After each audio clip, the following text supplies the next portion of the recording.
create distance and limit communication. And the real tragedy is that they do this with the people that mean the most to them. In fact, they will often seem to give more time to casual acquaintances than to their partner. Those casual relationships are no threat to them. They do not require intimacy or vulnerability. And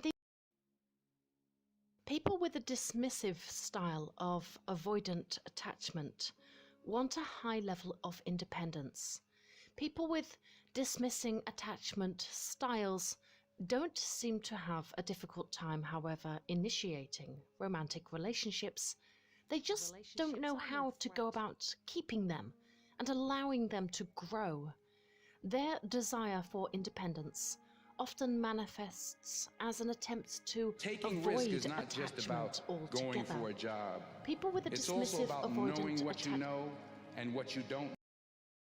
style Sorry about that. tend to Hello, everybody. suppress and hide their feelings, and they tend to distance themselves when they feel vulnerable. Starting or with this when because it's kind of strong funny because this is feelings are exactly being my expressed. primary issue. The problem is a strong disconnect between the dismissing person's conscious These thoughts images are really and funny. their emotional system.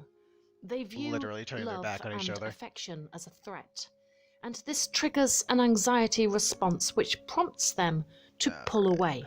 Avoidant partners' distancing strategies often have deep roots.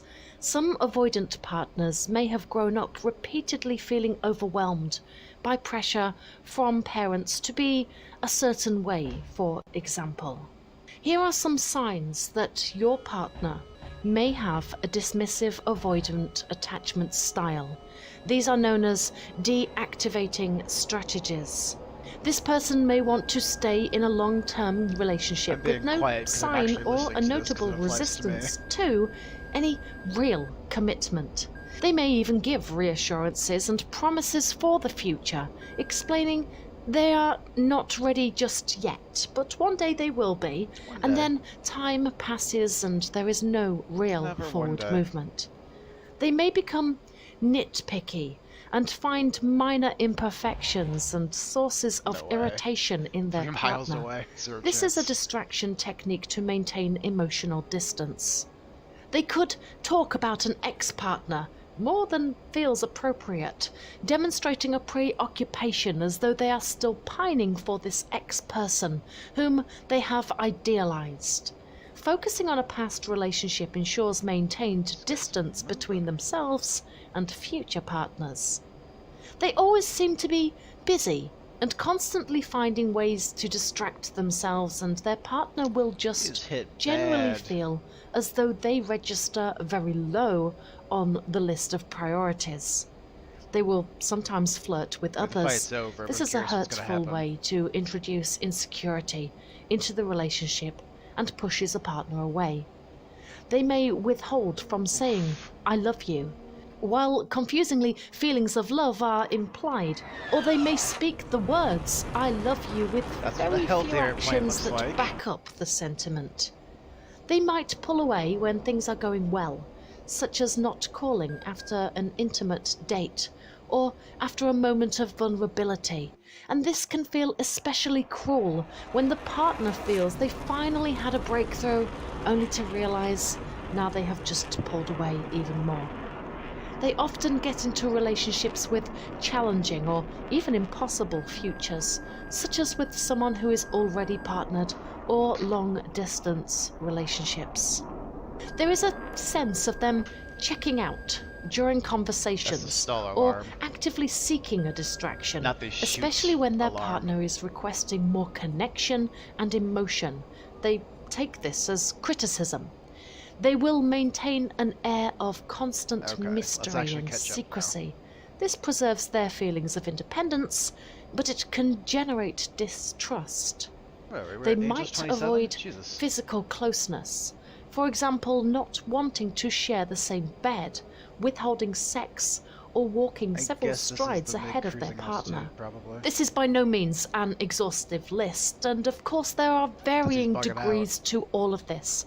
People do not fit easily into the boxes that we create, and these traits can fluctuate greatly over periods of time and with different people and with different relationship dynamics. But as a general rule, if you feel you are dating someone with this attachment style, there are many things that you can do to survive such a relationship. This may mean deciding not to stay in it. We should, however, understand that despite their distant outward manner, the avoidant are above all else frightened and not indifferent. They are afraid to let their guard down and risk rejection, betrayal and abandonment. This can be unconscious on their part. Avoidant partners create distance and limit communication, and the real tragedy is that they do this with the people that mean the most to them. In fact, they will often seem to give more time to casual acquaintances than to their partner. Those casual relationships are no threat to them. They do not require intimacy or vulnerability. And these behaviours can leave partners of the dismissive avoidant feeling confused, insignificant, frustrated and rejected. They put up barriers not because they don't care, but because being cared for with kindness generates unfamiliar and daunting feelings for them. What's the alarm for? How to deal with dismissive avoidant types. You should understand that they are trying to push away not you, but their own need for love. If they start to run, or you feel them pulling away, let them know that you care, but do not chase after them. Try not to take it personally if they need space. When avoidant partners withdraw, you need to let them. It may be painful to do this, but pursuing them is likely to make it take even longer before they come back around again. Good caution, they need breathing space and a moment to feel safe with their own thoughts. The more you push, the more they withdraw. Taking a time out can be a healthy thing, but if you are on the receiving end, it can be frustrating, shocking, and confusing. It becomes easier if you know to expect this and have coping strategies to help yourself during their withdrawal phases. During this time, you can work on taking responsibility for yourself. This is a time where you can work on being more self-aware, more emotionally resilient, and working on meeting your own emotional needs. You could seek out ways to love yourself and self-soothe and nurture yourself when you're feeling emotionally imbalanced. This may take many forms: journaling, meditation, a quiet, self-reflective walk, reading an inspirational book, or seeking the support and company of other people in your social circle. It's healthy to discover models of interdependence rather than demanding that your partner meets all of your needs. Try not to take it personally. Gotcha. Avoidant partners seek distance for self-protection. They fear a loss of self. Close. This is rarely about anyone else and almost always about themselves and their own core wounds. I ran into him. If an avoidant partner seems overly critical of you, remember that your partner is likely self-critical as well. This, of course, doesn't mean you become a doormat and that you should be unable to set healthy boundaries, for example. One of the most often given pieces of advice for someone frustrated in a relationship with a dismissive avoidant is to simply leave them. I am assuming, however, that since you are watching this video, that you would like to feel that you have tried to make this relationship work before you make that call. And while we will explore reasons why this may all just simply be too much for you, and ways to recognize when it's time to leave, we will be exploring first how you can try to make it work as well. Because I feel you have come here for more than just being told to end the relationship. When the avoidant partner opens up, connects with you emotionally, or displays vulnerability, let them know that you noticed. Be open to hearing Yes. about your partner's feelings and issues, however they are expressed. Tell them the ways in which you value them and the ways in which you value the relationship. Support them, validate them when you can see they are making an effort, especially when you understand how difficult this might have been for them. You may find that when they do open up to you, you are tempted to voice your frustrations and desires for closeness with an outpouring of emotion. Instead, Don't do that. try to appreciate their efforts without Easy does it. overwhelming the moment. An avoidant person may have dealt with betrayal, abandonment, and hurt in their past. Any trust that they show you through their vulnerability is not given lightly. Express gratitude and don't abuse the trust that they have given you. This demonstrates that it is safe for them to share with you. By doing this, you create a safe space for an avoidant partner to move closer to and stay there for longer. Of course, there will be times where you need to be heard as well. But be mindful of how you express strong emotions to your partner. Intense, emotional conversations often overwhelm avoidant people. Often they struggle to hear what you are saying because they are already shutting down or withdrawing. Avoid talking when you are angry, anxious, frustrated, or distressed. Find a calm moment to communicate your feelings honestly and openly, but in a moderate tone. Ask for what you want, rather than complaining about what you don't want. No one enjoys being told they are wrong, or it being pointed out how they are failing. We are generally more responsive when someone we care about voices what they desire. Be sure to communicate clearly and calmly your needs and that desires. sound is ridiculous. Your partner can then decide how to reply based on this direct information. You shouldn't expect or need, however, your partner to fulfill all of your needs. Make sure that you have interests and hobbies and a social circle outside of this relationship. Something that is yours, independently of your partner. That's really weird. Take time away from the relationship for yourself, too. Being with a dismissive avoidant can actually help you become more emotionally mature, resilient, and self-nurturing if you are in the right emotional place for this growth. When avoidant partners notice that you are self-sufficient and are content to do things without them, it may paradoxically pull them closer to you because there is less concern that you will become too reliant on them. In a secure relationship, an avoidant partner can become more willing to risk intimacy and closeness over time. Avoidant partners, however, may simply always need more distance than you might like. They may never be able to give you the closeness and the vulnerability that you desire. You may need to reconcile with the fact that they may never change, and then you need to decide if you are willing to accept that or not. To take them on as your personal mission to change and improve may become nothing more than an endless and exhausting process for you, destined for failure and disappointment. You will both need to compromise for the relationship to work. You may need to give your partner more space than you might like, and your partner may need to push him or herself to be closer at times than he or she might like. If your partner is aware and willing, seek support, including individual or couples therapy as needed. There may come a time, however, when you realize that you have done all you feel you can do. Nothing seems to be working and you're not coping with this dynamic. If you find yourself exhibiting any of these signs, this relationship may have become detrimental to your emotional and psychological well-being.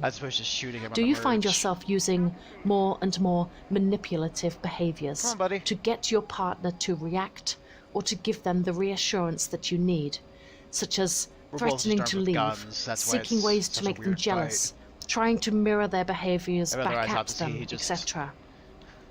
Are you knocked me down with obsessing literally any and missile. spending far too much time thinking about them at the expense of your own emotional well-being? Are you frantic to change your partner and make them behave differently? Do you spend way too much time thinking about how you might make them do this? Is your level of anxiety disproportionate? Very similar performing Are you aircraft. guilt-tripping them, blaming them? Does every communication just leave you feeling exhausted and confused? Are you questioning your own sanity, confused at why you feel so needy and desperate and clingy? Is your partner becoming more and more emotionally distant and unavailable? Have they started devaluing your connection? Mach 1 right now, speed of sound. If you are experiencing any of these as a result of this kind of relationship dynamic, this is something that you should give pause for serious consideration. If a relationship has become toxic or detrimental to your health and well-being, you may have to acknowledge that this is something you can no longer subject yourself to. This doesn't mean that you stopped loving your partner or that you blame them for the things that didn't work out. It means you are taking care of your own emotional, psychological, and spiritual needs. Ask yourself, how are we growing in this dynamic? How does this relationship serve me? How does this relationship make me happy? If you're struggling to find the answers to these questions, you may already know the answer, as painful as it might be. You will need to decide, are you able to truly accept the distance? If it causes you more pain than you can bear and leaves you in a mindset of bitterness and resentment, you should consider leaving. You shouldn't have to learn to dismiss yourself and your needs and accept the absence of connection if it's having a damaging impact on you. Everyone has different levels of how much they can tolerate, and it may just be that you need more than they are able to give. Being in a relationship with someone who avoids closeness and vulnerability can be extremely frustrating, and for some, simply impossible. The blame isn't yours either for not being able to endure the absence of emotional openness. No one is to blame. It's just not the right fit. Thank you for watching. If you have found yourself in a situation which resonates with what we have discussed here today, and you feel comfortable enough sharing your experiences, please do so in the comments below, as your words may well be very reassuring to someone else that is struggling with such a relationship. RIP, guy. Luckily you're not real.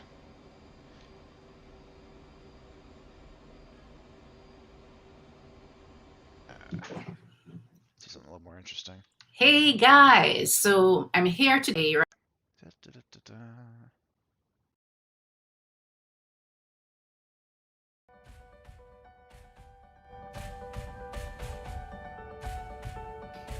Hi everyone, it's Dr. Romani. Welcome back to this series that is really meant to be sort of a dictionary or glossary of all the words that we use when we're talking about narcissism and narcissistically nasty relationships. And one thing that often comes up is people don't either know all these terms or they see these terms, they don't know what they mean. But frankly, it's just important that you understand them, because if you can understand this, you may very well understand what's happening to you in a narcissistic relationship and why do these things happen and how they affect you and what to do about them. Today, we're going to take on the term you should have taken a shot there. Faking. But before we get to that, please hit the bell, please subscribe to this channel, because it's going to get you plugged into our content, get notifications about not only this series, but all of the videos we regularly post. So let's go on and take on this idea of future faking. When someone says they will call you later, you expect that they will. Maybe a few times they may not follow up with the call, but perhaps for perfectly good reasons. They might Yeah, I say don't know something why like, he didn't follow I me. fell asleep. So I was trying to get him Or, into a little I got thing in the distracted mountains. with work. But he just stayed right How up there. many times, though, does it need to happen before you recognize that they simply are kind of messing with you? That they probably aren't going to call you back.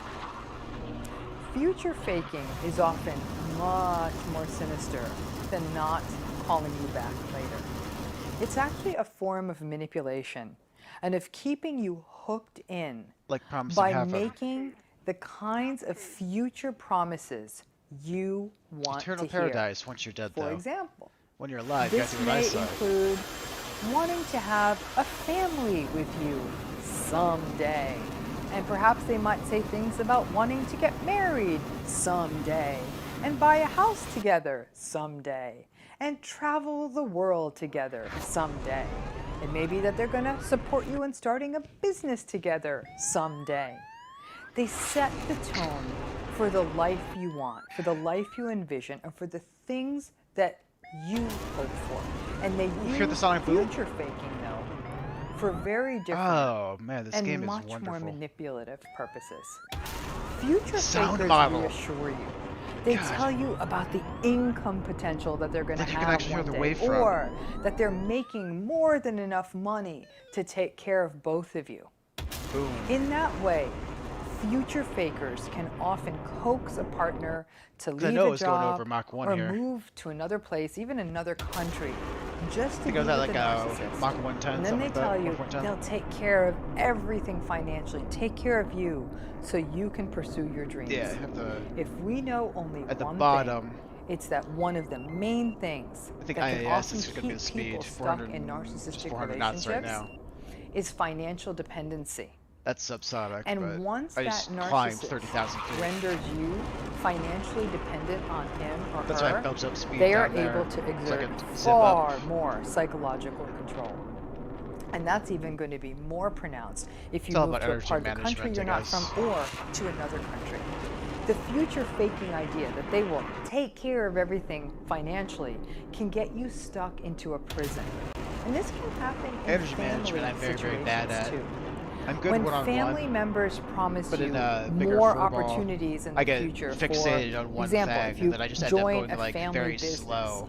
or they'll promise you And money then for usually something Wingman like or a something will get down me. payment for a house, or for tuition, or for a wedding. They promise all of that someday if you just continue to live near them and not move away for a new job, or something else that gives them ongoing control of you. Sometimes it may just be the debt. I'm flat Now, out in blower one this whole time. function Like this of is future the faking is simply to distract you. this is the absolute edge of Just performance. when performance. you may be having a growing sense of discontent about the Everything I'm doing is relationship, outrageously or maybe dangerous. even You'd never starting do it to in real express life. some unease, or even slowly drawing away, or maybe you just have your own dreams and aspirations that this relationship doesn't fall into. Future faking is a perfect manipulation to draw you That back was in. filthy. They'll focus on talking about future things that really, really matter to you. And that doing this future faking, I mean, can both make edges you doubt just got yourself shredded, and right? make you think twice about transitioning out of the relationship. You're like, am I It leaving doesn't before they serve the have- cake? Because what they'll often do is they will often employ future faking at very strategic times to keep you hooked in Yeah, to the 10 relationship. rounds hit. Just when maybe a 10 rounds significant of 20 decision needs to millimeter be high made about explosive. work or school, that's when they'll exert it. Now, future He just faking is immediately often ejected. a He was way like, for them "Nope." to get what they want now by making a promise to you that's down the road. One day when we have kids, one day when we buy a house, and so on and so forth. Still didn't In say that shit. way, it's sort of like a psychological Ponzi scheme in which you buy in now and never get paid down the road. They ask you to make a sacrifice now, make a compromise now, give them money or support something else now, because someday Someday. they will do whatever Once that you're thing dead. you want is. Yeah, Now, everything what you want they're once you're dead. astute at is really kind of figuring out what matters to you in the future and promising you exactly that thing. Now, Okay, it's not my because they're AMRAAMs. magical, but it's often part of the See if mirroring I can actually get a process hit where with they these listen things. to you and they figure out what makes you tick, which gives them I'm a perfect terrible tool with to missiles. I future know fake from. nothing Future about how this faking radar often works. does build off of that idea of mirroring, which is another video in the series. I think I know Now, the symbology now, narcissists but devote a lot of I don't time to know mirroring the options and to getting the or... data about you. As a result, they do know what to future fake about because they've learned so much about you.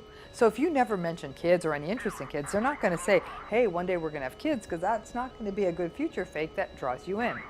It preys upon that most vulnerable part of It's you. only a future Your fake hope. if it's And as we insincere. already know, hope is already what often gets people stuck in narcissistic relationships, because you think or you hope that She should things will get clarify better. that.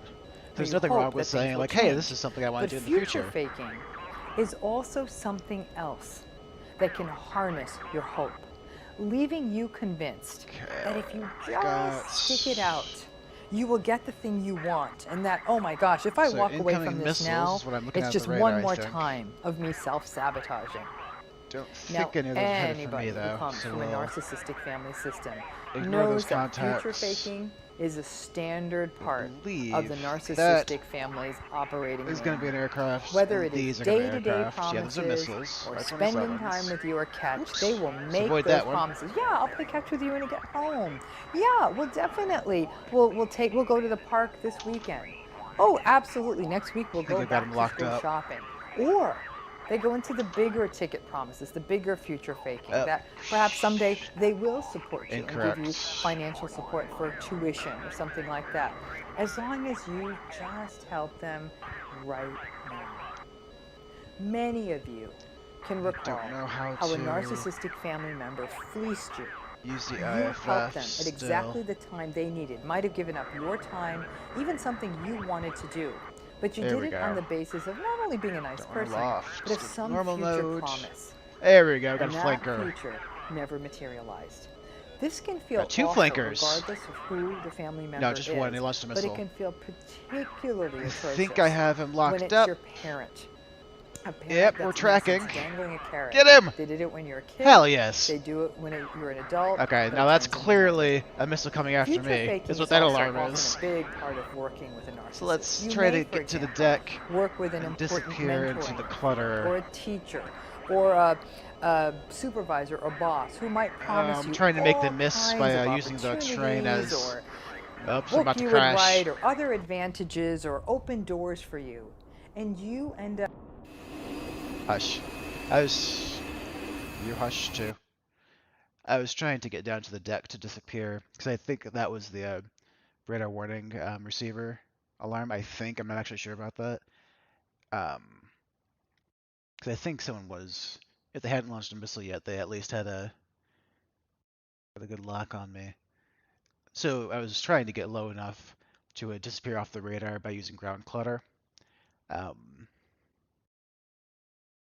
I don't know if that works or not, but it seems like it should work, right? So that was the idea. But unfortunately, I was distracted by doing too much at once and crashed into the ground. Like, almost like I'm not a real pilot who doesn't know what I'm doing. But don't get that idea in your head. up being nothing more than that person's glorified assistant and I got never a ever good kill, though. get any of the recognition, either publicly or And even didn't through get other shot things myself. like money. A boss may I suck killed you me. in They by didn't kill me. promising you valuable options in the company down the line and sell you all kinds of grandiose lines about profit sharing and promotions. And then they demand you work tirelessly for less than you are worth now. The one problem with Dr. On the Amani is if you basis listen to her of too much, those you end up not future trusting anybody. promises. She sees too much narcissism It can be pretty in the devastating world. to put the time in and never That's like having my it one materialize. critique. Future Still faking lies fantastic, are though. particularly clever lies because they link into our hope for the future. It's not Okay, a lie let's in the present time because they're promising something down the future. this. It's a lot easier to call out a lie that's happening right in front of us. It's a little I'm bit not good harder at to beyond call visual someone range, out so on I'm something gonna that they're promising down the keep line. low and do some it may ambush take tactics. months, years, or even decades Gonna do my to best uncover a Vietnamese future mix fake, 101 and by then impression. you may have lost a lot of life. You wait and you wait and you wait, and you take out the student loans, you think, oh, they're going to come bail me out on that tuition. Before you know it, you got $80,000 in student debt, and the money never comes. A personal example of mine actually comes from a job I once had. Try that again. It was a tyrannical boss. It was a prestigious working situation. Long story short, she promised me all kinds of great things. She promised me great opportunities and a tremendous likelihood of advancement and pretty much my name in lights. I also don't know how the radios work at all. There's apparently an AWACS, but in the field of psychology. Don't know how to talk to him. I worked on a team, and she worked us to the bone and pretty much kept us on lockdown. The norm in our kind of a job was that you could really work from home or work in a library or work anywhere you needed to get the job done, and it was really only measured on results. Most of us worked far more than the 8 hours that the job required, but she expected us locked down. We would have gotten so much more done if we weren't in the midst of all that chaos. But all the promises she was making didn't seem to be materializing, and I could see that the future indeed seemed fake, and I was quite young at the time. So I went on a secret job search, and I ended up leaving. Interestingly, 10 years later, I had the opportunity, I ran into someone who actually stayed in that job, holding out for the big, bright future that this tyrant was promising. Again? 3 times in a row? What was so compelling to me was this woman, who's very lovely, told me she stayed for another 10 years. Not only had she not been advanced, not one Let's not train yourself this time. that had been promised had been achieved 10 years later. For me, it was a living lesson on future faking, that this particular tyrannical boss kept everyone in line with promises of a bright future, instead taking every opportunity for herself. And since it happened to be in a field in which things do happen slowly, in academic and scholarly fields, things do happen slowly, you wanted to believe it. You wanted to believe that someone who was a mentor would help you achieve your dreams. When the altitude number is 0, that's what the ocean is. So I don't have any excuse to learn about future hit it. Future faking represents a very Really, I don't really look hybrid at of the manipulation, instruments, so just kind of lying, and mirroring. For the narcissist, it is a way of buying time, a way of keeping you Boy, is it hard to see where the ocean is, huh? without actually having to expend the effort of creating a meaningful future together, or a meaningful future that has opportunities for you, that work for you. By the time I'm out of the They're cloud going to be bank. very quick to say, oh, if you only move to New York with me, I promise you, we'll move back to Chicago. Trust me, you better eat one last deep dish pizza because you aren't seeing Chicago. So why do narcissists future fake? Well, as always, it's a way for them to keep their steady source of validation and approval just nearby without having to do that much work. It's also a way of exerting their grandiosity, because so much of what they sort of future fake about is really quite grandiose. Oh, someday we're going to live in a house that big, and you'll drive by all the big houses in your town. And we're going to buy a retirement house on a lake, or we're going to move to Hawaii, we're going to travel around the world, we're going to have 4 kids, and we're going to move to a place with wonderful schools. Or we're one day going to make you the head of this company. Or I'm going to one day take care of your family because of all they've done for us. Or I'm going to make your creative dreams come true and support you while you pursue your dreams. From a probability standpoint, at the time the narcissist makes the promise, you can see how far away that hope is. But we're all just little kids who want to believe in the dream. We want to believe, much like every little child out there does, that one day our hope, our dream will come true. Active radars on them, is sitting there and promising so they're it to us, more or less fire and forget. I mean, not really, but so that's what the people narcissist gets to use their grandiosity as more a so tool than of sparrows. manipulation. And narcissists do manipulate, so you don't see someone right how here, insecure they are or how really ineffectual they are. The fact is, they cannot make the things they promise happen in the moment. It's just not possible. You can't snap your fingers and make the big house come, or magically make 4 kids come into existence. I'm not actually sure what the range is on the sparrows. sparrows. Make it happen down the road. I think it's something like 20 miles, but I'm really not sure. It allows them to soothe their insecurity There's so many different versions about their fact that they're not really Superman or Superwoman, and keep you around. Remember, narcissists are actually quite fragile in the face of abandonment. Countermeasures are what button? Abandonment does activate their insecurity. Future faking, in a way, becomes a way to avoid that reality and avoid that abandonment threat, Splash as well as smeg. a threat to their inner insecurity. So, what does future faking do to you? I can promise you it's not very good. It messes with your Ooh, I got hit. because it actually harnesses your hopes and uses them against you. By mirroring you, the narcissist taps into what matters to you and then promises it to you. It's like falling prey to a very, very clever mind reader. It is really a particularly compelling form of Like I manipulation. said, I'm bad with missiles. Because enough of us are realistic enough to recognize that not everything can happen right in this moment. So obviously, someone may very well promise you your dream, a dream house, and dream life one day, but we have to be realistic. And we have to be circumspect enough So to I think, recognize by the book, that it would cannot be to happen get right now. So in as that high way, and we're fast being as the possible. realists. We then recognize play the that it's going to kinematic game take with missile time shots. for these so-called promises, or to get the money, to build So let's see how the fast I family, die trying all to of do those that. things that would make this so-called promised future happen. However, in doing that, we affix that dream to the narcissist. And now, the narcissist's flaws, the narcissist's invalidation, and their emotional abuse can actually get overlooked. That's because beautiful. they are conflated I love or these linked clouds. to that dream. You may very well stay in whatever So the kind boys are of taking missile relationship you shots. have with That's them. what all that is. Not because it feels good, not because it's healthy, but because you really Those are missiles do, coming because of the in. future faking, truly believe that it's the pathway to the future you want. I'm going to be honest with you. If I had a dime for every person who saw the red flags but stayed in the narcissistic These relationship, contacts because the narcissist are what I want to offered shoot the at. dream, offered the things they wanted from life, which often ended up manifesting as more of a nightmare than a dream. I would be a very wealthy woman. Again, our dreams are almost used against us. Future faking, Right, 'cause honestly, the in my lines coming down estimation, this way is one mean- of the more cruel forms of narcissistic abuse, because it plays on such a velocity, right? childlike, vulnerable part of all of us. Our dreams and our hopes and our wishes. Right.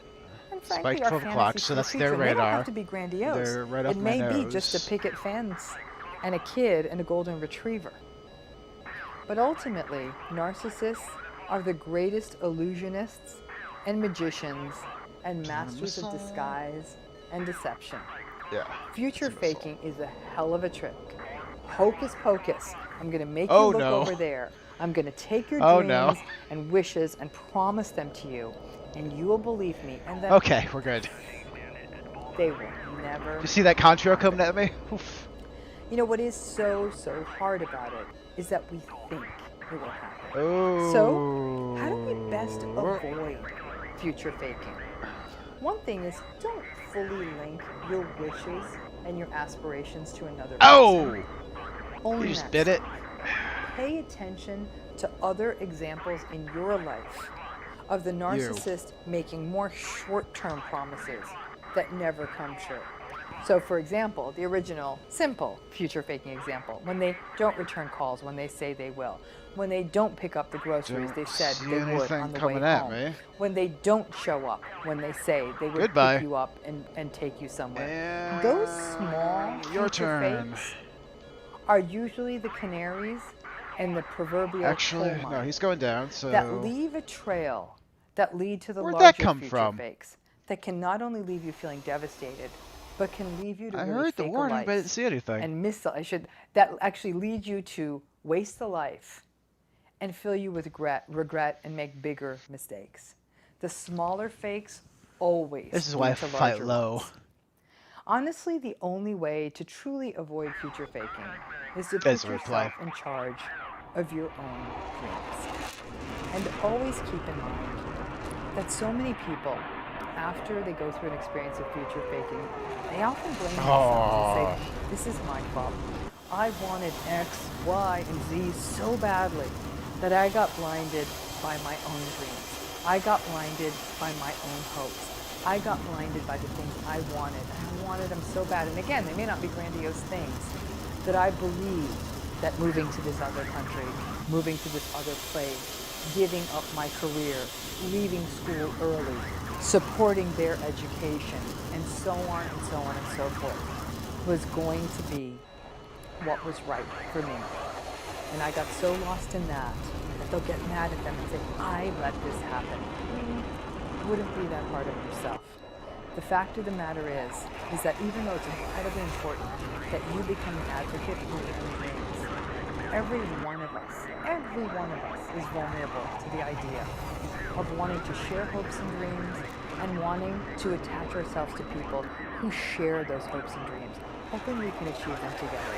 It feels like it's so much more of a joyous journey when you share it with someone, and it can be. Just make sure that you take your wagon, someone who's respectful, compassionate, kind, and sees through those day-to-day promises. It's a good sign. Yeah, I don't think I had those locked in anything. Thanks again, and I hope that makes sense of future faking to you. And please, Okay, as I know how always, sparrows please hit the work. bell, I don't know how subscribe to sidewinders this work. channel, and then you'll get AMRAMs, I don't know notifications yet. as more content, Sparrows, more there's more to videos, learn. and more YouTube lives. I could just use Thanks it at the again. most basic level.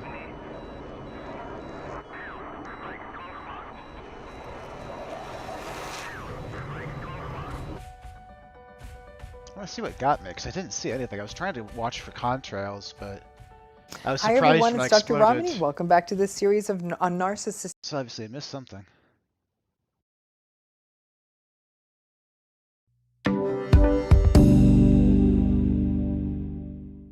Hi, I'm Kyle Kittleson with MedCircle, joined by the final word on narcissism, clinical psychologist Dr. Romney. We're talking about a very popular topic, narcissistic abuse, specifically the timeline that can often occur from the start to the end of such a vicious cycle. We talk about narcissistic abuse a lot, but we don't really dive into the short-term and long-term effects that the person can experience or that the person can have when they experience this. Let's start with some of those let's start with what narcissistic looks like, actually. So narcissistic abuse is, or maybe we should call it, it's a syndrome looking for a name. And in fact, I don't, you know how we said we don't love the name borderline personality disorder? I actually kind of don't love the name narcissistic abuse. It's what everyone's using. Another thing we could probably call this is antagonal relational abuse, because I think that uses language that's more diagnostically familiar. Okay. But whatever you call it, this is a pattern and an experience a person has when they are in a relationship where they're with somebody who has a high conflict, rigid, antagonistic, entitled, egocentric, dysregulated style. Okay, so that's the nice way of saying all that without saying the word narcissist. And so it's a relationship that's characterized by dismissiveness, invalidation, manipulation, like gaslighting, look at the track, minimization. Yeah, that just came. I just didn't see it. It was back over the shoulders where it came from. Not sure who was shooting that. Obviously, I missed somebody. Lots of entitlement and lots of dysregulated rage. It's just a really uncomfortable space for a person. And over time, especially if a person doesn't understand what they're up against, because many people in these so-called narcissistic relationships blame themselves. They say, this is my fault, and maybe I need to do what they're saying. Maybe I'm not being nice enough. I'm not being intimate enough. I'm not being thin enough. I'm not being clean enough. I'm not being smart enough. I'm not being enough, whatever it is. And so the person exhausts themselves in an attempt to deliver on the impossible ask of the narcissist, right? And over time, people who are survivors of this experience have sort of a very specific set of psychological symptoms.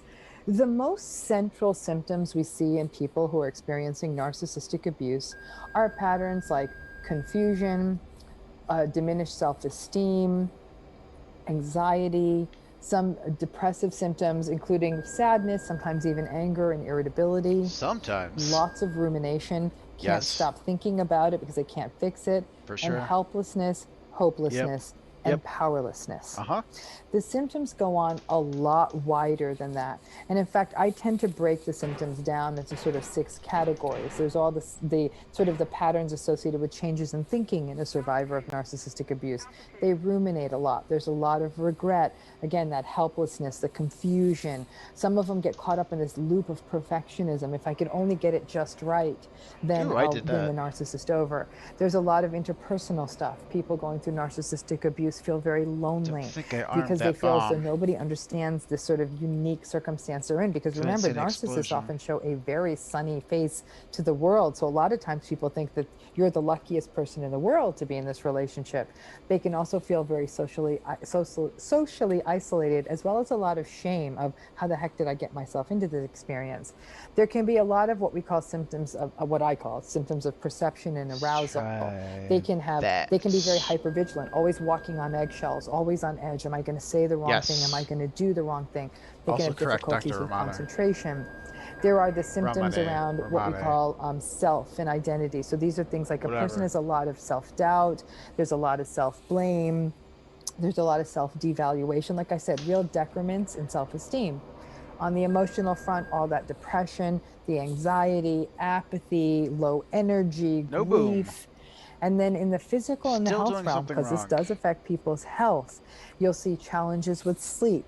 You'll see people will be reporting a lot more Unless I'm physical just health being really issues. A lot of them are stupid symptoms of stress and tension, and headaches, I'm expecting to muscle see something tension, that I'm not but it actually is a gonna lot see. of chronic stress. So you can sometimes see diminishments in immune function.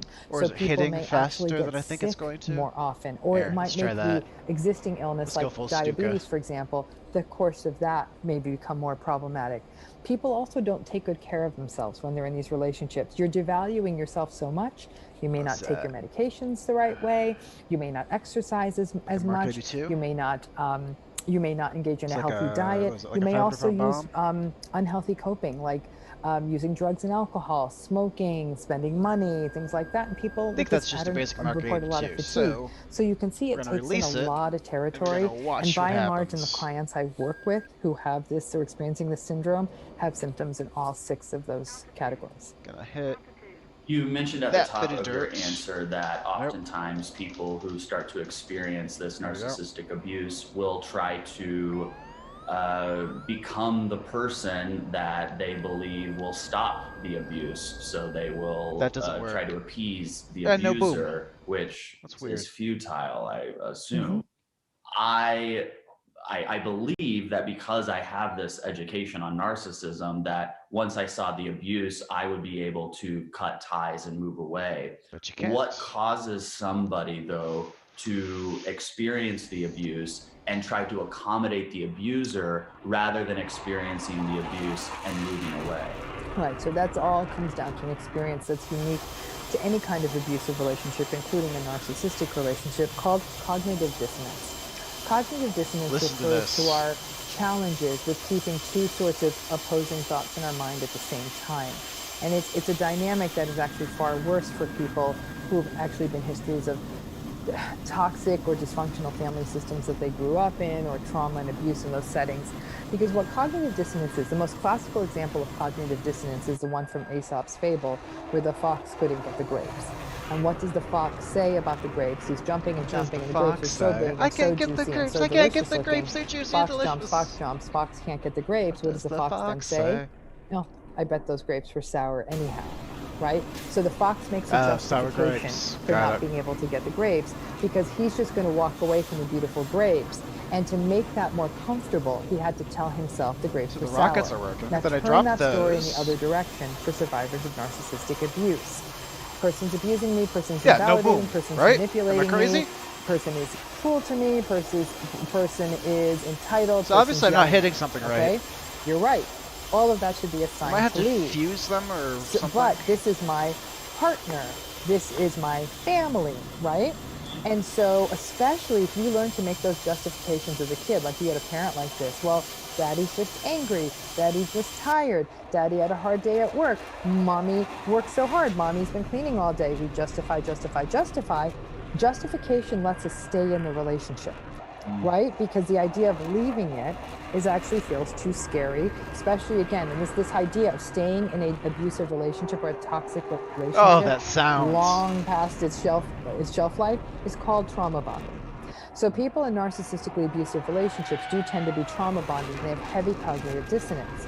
It's very difficult to break away and either say, I am going to stay with this person who I know is abusive, and I'm staying, and I know why I'm staying, because I'm staying for money or kids or whatever, and I'm aware they're going to keep abusing me. That's a much more honest depiction of what's happening. The biggest thing that holds a lot of survivors of narcissistic abuse back is lack of knowledge, which is, you know, the sort of central, it's the central work I do, which is to educate people on this.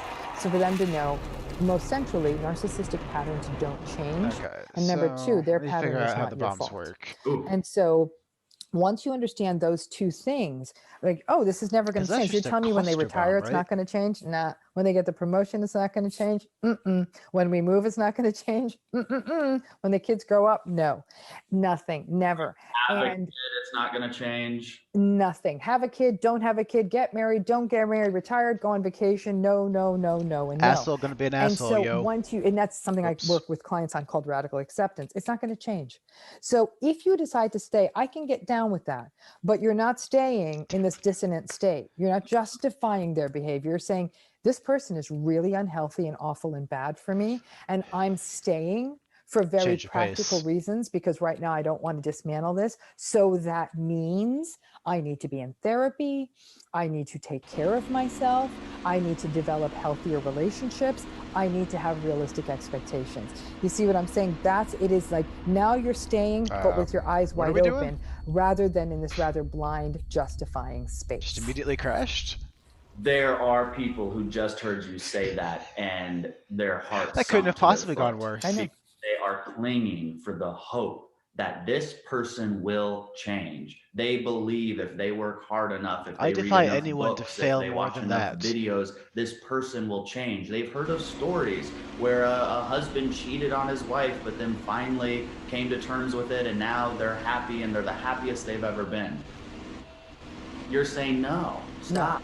Stop. Oh, was this Stop. the real You stick can't. they used? And people get mad, and I'll be frank with you, Kyle, some Oh. people live in that dissonant space all their lives.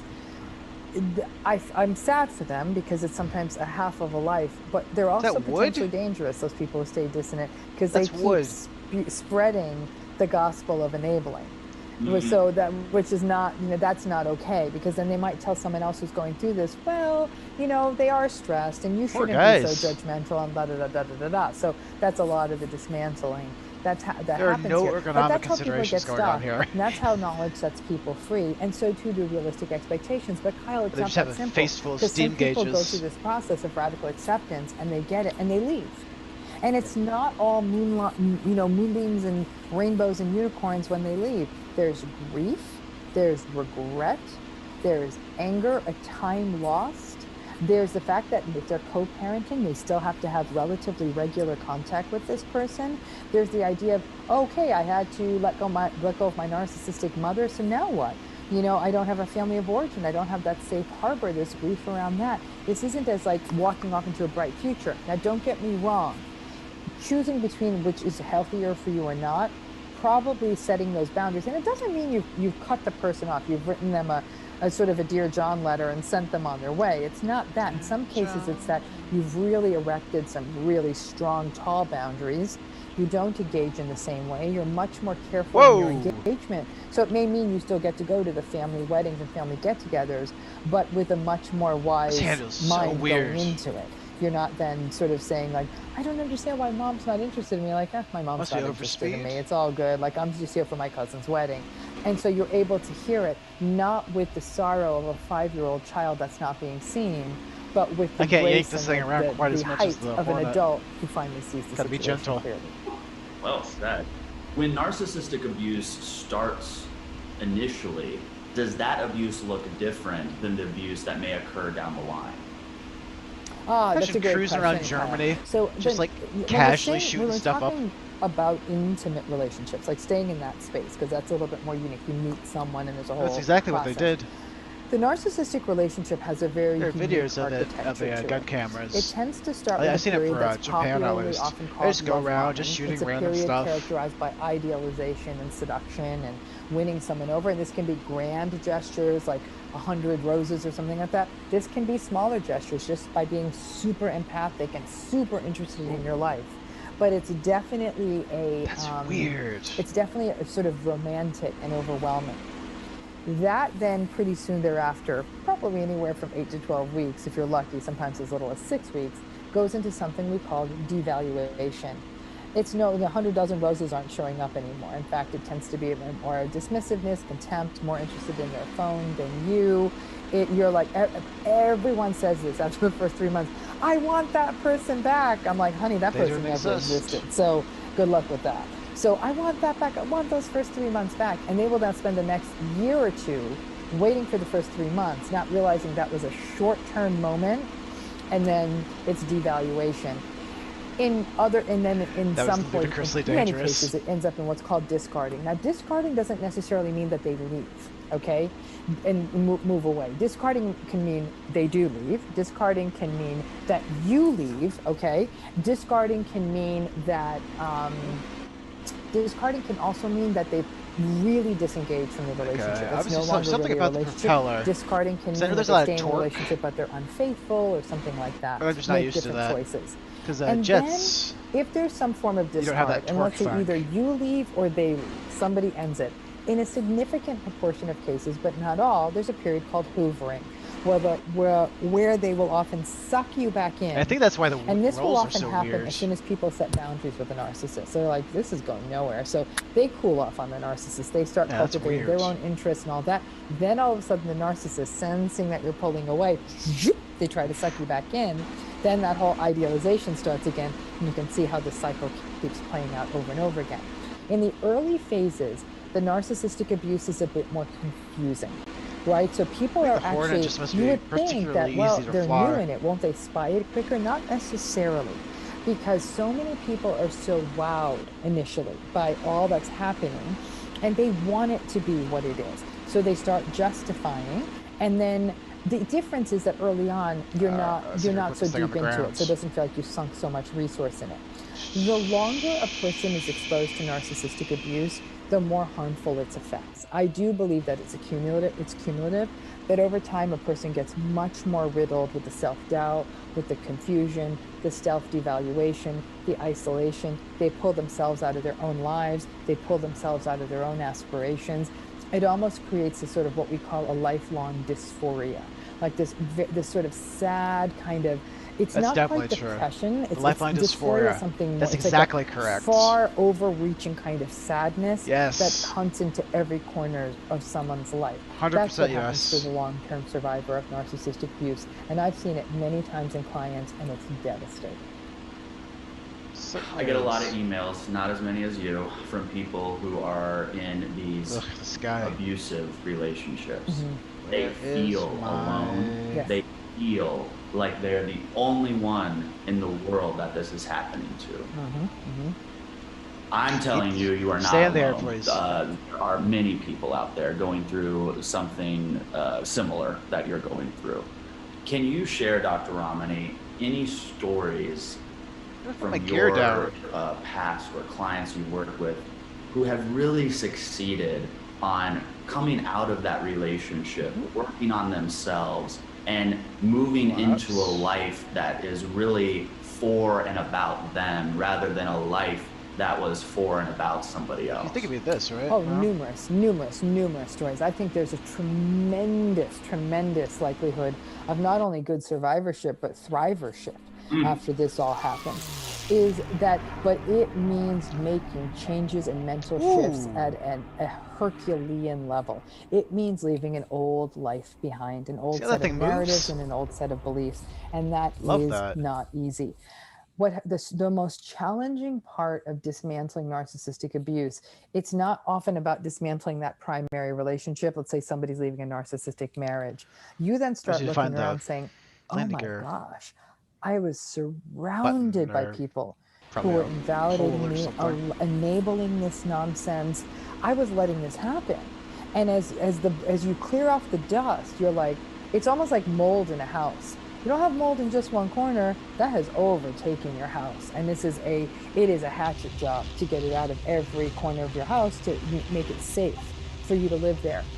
And so, but what I will tell you after that, what I see, Kyle, is, and I do workshops on this for survivors, is that there is a new life they step into where, it's like, if you've ever watched a cat, you know animals better than anyone. You watch a cat step on a surface, they're not sure if it's going to be, safe underneath. Like I see this with my cat on my comforter.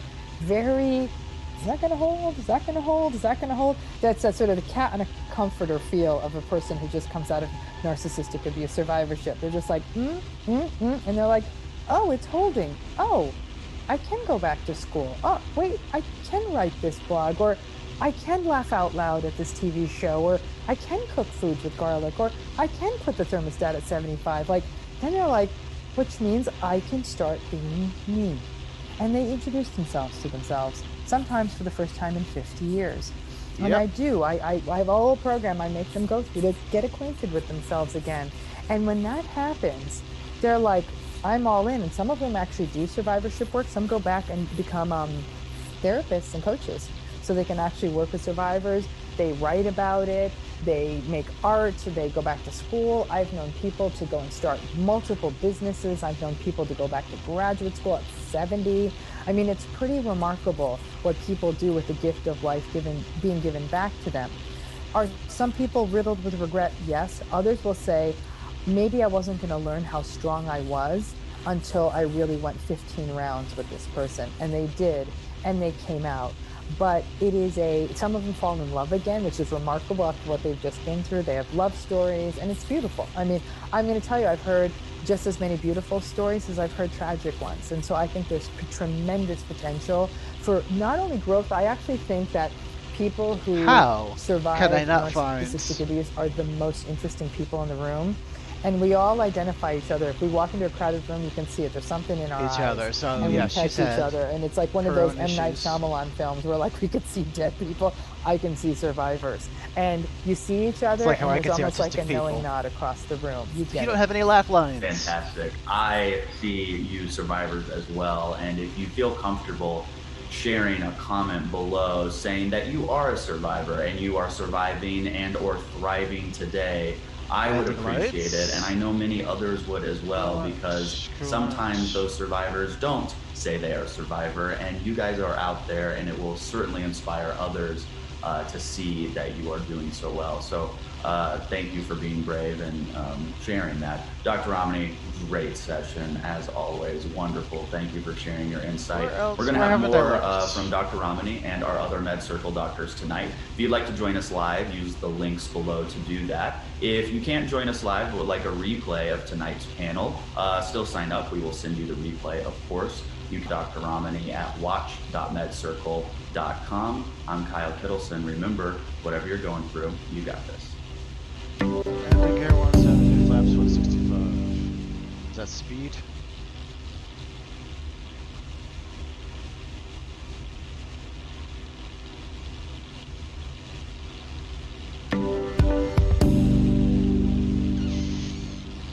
Leaving any relationship is difficult.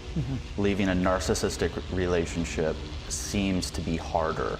Oh, absolutely. Why is it harder, and how do they leave?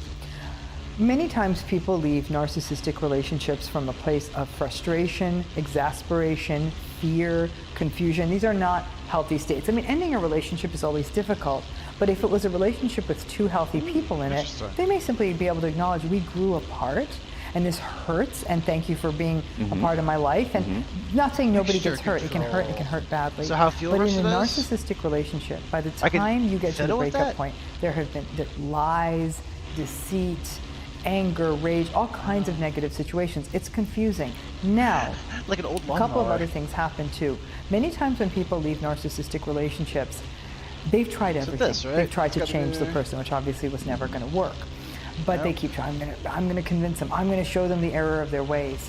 But one of the big fears that keeps people in narcissistic relationships and makes it hard to leave is this idea that the minute they leave the relationship, the narcissist is going to change and be a better person for the next person they date. Never gonna I hear that landing gear, warning all the time. lights. He's going to change, and now he's going to be really great to this next person. I said, why would that happen?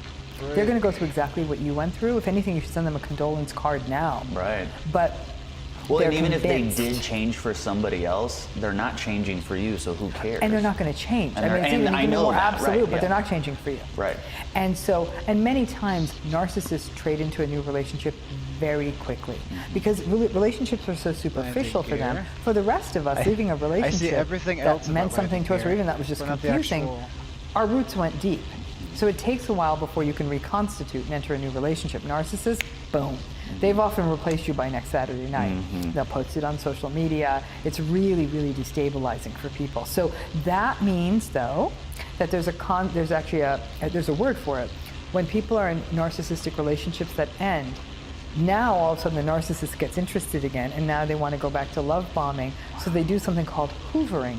Hoovering. And hoovering is when you suck someone back into a relationship. Baby, I miss you. I didn't realize how good I had it with you. Every time. You know, I really messed up. If I'd known what a gift and an angel you were, I'd be Even the as you're saying luckiest. this, it sounds so good. Oh yeah. I And would people are love like, to be it's told that. everything you ever wanted to hear. So you either have got nerves of steel, or most people fall back down the rabbit hole. And they say, okay, let's talk. And then for a while, the narcissist might even act different. They'll be it's love bombing part two. Yeah, Love Bomb 2.0. And so they go through that again, and boom, back to the discard, the cycle starts again.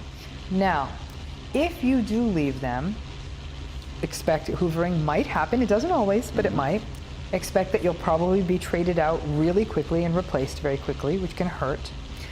If you leave them, you can also expect, if you're married to them, it's going to get really messy really fast. Messy custody, should be a messy red flags, divorce, right? messy cutting up the assets. They may often do something called enlisting flying monkeys. Flying monkeys are the people who were close to both of you in the relationship, your family, your friends, and they'll start to try to turn all of them against you.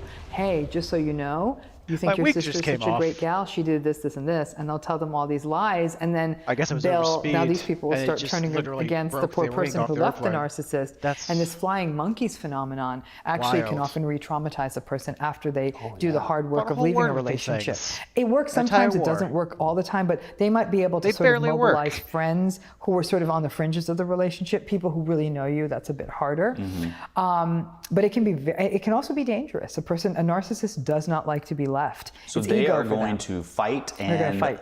and almost, it sounds like, be revengeful. Oh, very much so. They're very vindictive. And so they just don't like that it looks bad for their ego to be left. They may have had a plan. They may have thought, you're taking my kids from me, all kinds of things, despite they had no interest in being a father or mother to them while you were in the relationship. But now that you're saying this isn't healthy anymore, they don't want to hear about it. If you do go into couples therapy, they often hijack the couples therapy. They often try to charm or win over the therapist, making the person who's enduring the abuse look like a crazy person, literally like a crazy person. And they do so successfully Oh, with the very much therapist. so, all the time, all the time. therapist Therapists are even gets sucked into all it. the time. most And of so the a time. lot of people are afraid to enter couples stupid. therapy with a narcissistic partner unless they've got a therapist who's really well trained in these issues. And zero they are. and so they hijack the systems. And so at this point, people, when they finally do leave narcissistic relationships, Again, they narcissism have is been thinking being about this smart for and months, if mean. not years. It is a very slow process of trying to extricate from these relationships.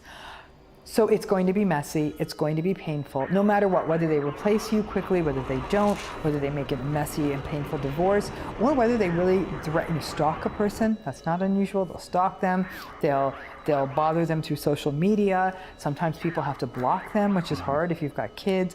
A lot of times the courts, judges, mediators, custody evaluators, lawyers don't get this.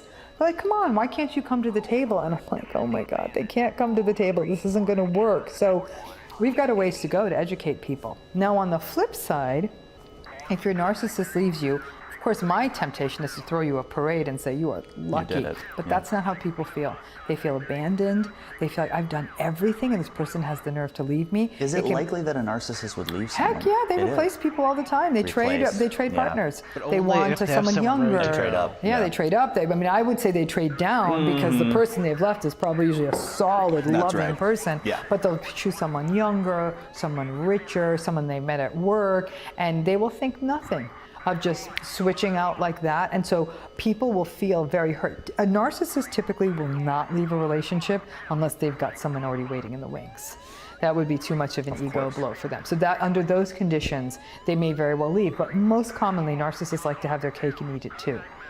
If they're married, they're going to try to have the like that affair one. on the side and make it all Don't work. like that one. And be so surprised when they are told, you can't have Oh, both. good. So sometimes these things can sort of blow Oh, up in no, their we're not. faces. Oh! But it is messy. How do you prepare to leave a narcissist? Preparing to leave a narcissist is no small task because if you have kids and it's going to be a legal mess, you're not doing this divorce via mediation. You're going to need an attorney, and you're going to need an attorney who understands narcissism, which is not all of I them. dodged So the one you have couple got I to do had, your but due there was another diligence. one. You've got to get all your Definitely. financials in order. You have got to know what you're dealing with because if a narcissist sense you're going to leave them, they'll sometimes ready. start spending money, moving assets. Like you have, this is war. And so, but you can't start screaming and yelling war. You need to very quietly behind the scenes do your your mate, preparation, and just figure yell and out where the scream war. money is, who's 'Cause got why what. not? So if they do start moving and hiding money, you'll be able to at least sort of know what's going on and be able to, get what belongs to you. Yes. In terms of custody, though, that's the most painful. By and large, courts in the United States want to award joint custody. And many times, the narcissistic parent will fight for custody, not even because they're equipped to be a decent parent, Just but to to stick win. it to the person Yeah. who's leaving them. And to be seen as the one that won custody. More that than the other. 7 days. Okay, well, that's enough of that. What was I gonna watch?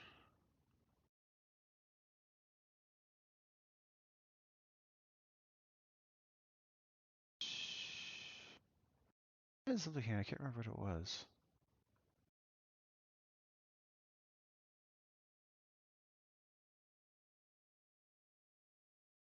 There it was. That's what it was. We haven't spoken. I would say it's got.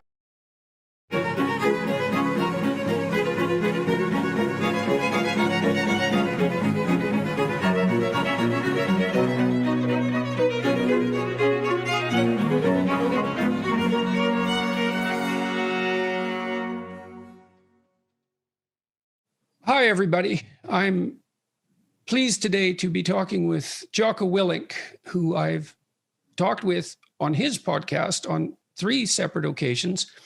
I don't think I've had Jocko on mine, and my memory isn't what it should be. So, but I'm quite sure that so far when we've talked, it's been on your podcast. So I thought I'd take the time today to get to know you in some more detail. Jocko is an American author, podcaster, and retired naval officer who served in the Navy SEALs. He co-authored the books Extreme Ownership and The Dichotomy of Leadership with fellow retired SEAL Leif Babin. Did I pronounce that right? Nope. It's actually Leif Babin. Oh, so I didn't pronounce it right at all. Leif Babin. He hosts a weekly podcast with Brazilian Jiu-Jitsu practitioner Echo Charles called the Jocko Podcast. He has 1 million subscribers on YouTube, and his podcast attracts many more listeners. He co-founded the management consulting firm Echelon Front LLC and has extended his business development on a number of additional fronts. His military service included combat actions in the war in Iraq, where he eventually commanded the SEAL Teams 3 Task Unit Bruiser that fought in the battle against the Iraqi insurgents in Ramadi, and was honored with the Silver Star and Bronze Star for his service. He achieved the rank of Lieutenant Commander. Oh, I caught the wire. Good to see you again, Jocko. It's good to I be have here. no idea how to land a Yeah, courier. I feel the same way, that it's good to be here. I'm really looking forward to our conversation. So I'm glad that you were able to gut through that ridiculously long bio. And I felt that as you got to the end of it, you were breaking free of the chains of that reading. So I'm glad it's over with. Yeah, well, it's so much better just to talk than to read in this sort of format. But at least everybody who doesn't know already has some sense of who you are, some minimal sense of who you are. So tell me what's been happening online with you over the last couple of years, because we haven't spoken. I would say it's got to be 2 years, I think, something like that. And so I've cast an eye on what's been happening with you on YouTube, and some of my staff have filled me in, but I'm really curious. Tell me about what's happening with your YouTube channel and your online activities, your podcast, and all of that. There's 5 wires. Yeah, a few years ago I started a podcast. Hit the carrier in such a way. Yeah, that was actually it was quite a few years ago. That was in 2015. It might have been kind of as the explosion of prior to the explosion of podcasts. In fact, I think I read something that said at that time it was like 17% of Americans were listening to podcasts, and that number's much higher now. And I kind of got lucky because at the time Tim Ferriss had one of the most popular, still very popular, but at the time, just because the numbers of podcasts that existed, his podcast was even more popular. And I went on his podcast, and when we got done recording and he pressed stop on the record button, he looked at me and said, "You should have your own podcast." And I kind of took that, and noted it. And then a little while later, I was on Joe Rogan's podcast, and he had, obviously another one of the most popular podcasts in the world. And he told me in the middle of that podcast that I should have my own podcast. And so when guys like Tim Ferriss and Joe Rogan are telling you to have your own podcast, you have your own podcast. Now, I came to realize later that Joe Rogan actually would tell everybody to have a podcast. So also, maybe, he would tell everyone, "Oh, you should start a podcast." Well, I actually listened to him. And so I started that podcast, and I would say I probably, if somebody would have asked, what should a person do to make a good podcast or maybe not a good podcast, but a popular podcast, somebody would probably say, make it probably a half an hour to an hour, bring a bunch of different guests on so that you can hear a bunch of different people talking, and talk about positive things in the world. And so instead of doing any of that, what I did was I have a podcast that's between 2 and 5 hours long. Oftentimes it's just me talking, reading from a book and reviewing a book. And usually the books are about war or suffering or some kind of human atrocity. And so that's what my podcast is. And really what it boils down to is light subjects. It's learning about human nature. And for me, human nature is best revealed or most clearly revealed in times of suffering. And one of the, I guess, a pretty good monopoly on the market for suffering is war, and right in there as well as, human atrocities. Monopoly. So I started that podcast, and like I said, when I started it, there weren't as many as podcasts as there are now.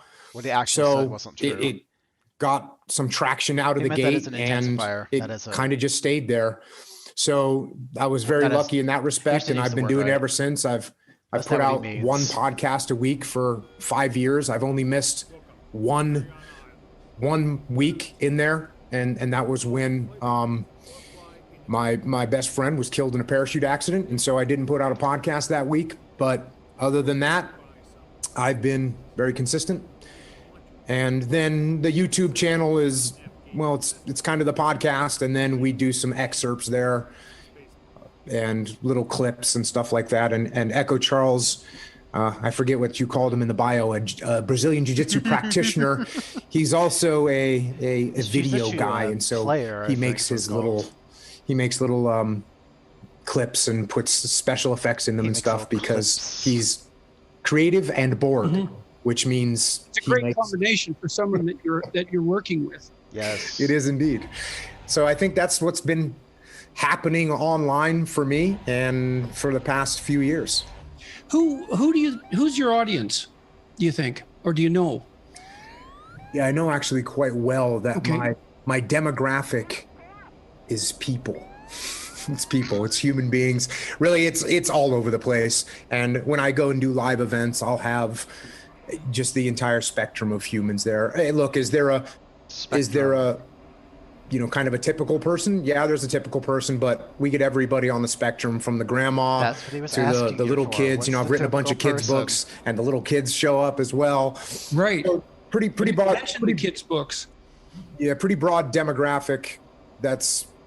I meet all kinds of people. Everybody from I'll meet a firefighter, and then a hedge fund guy, and then a stay-at-home mom, and then a retired Marine. It just meet everybody. And that's the audience.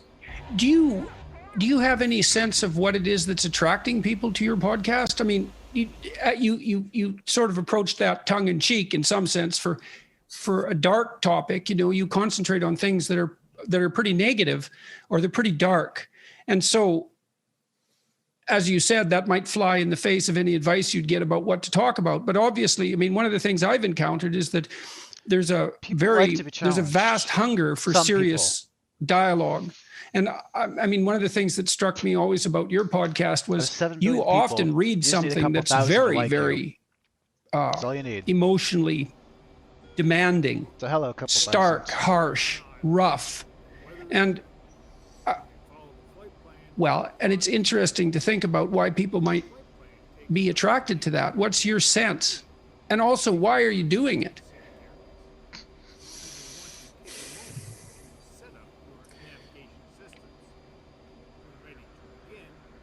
I think that it's emotional. There should be. I think that these are emotional topics.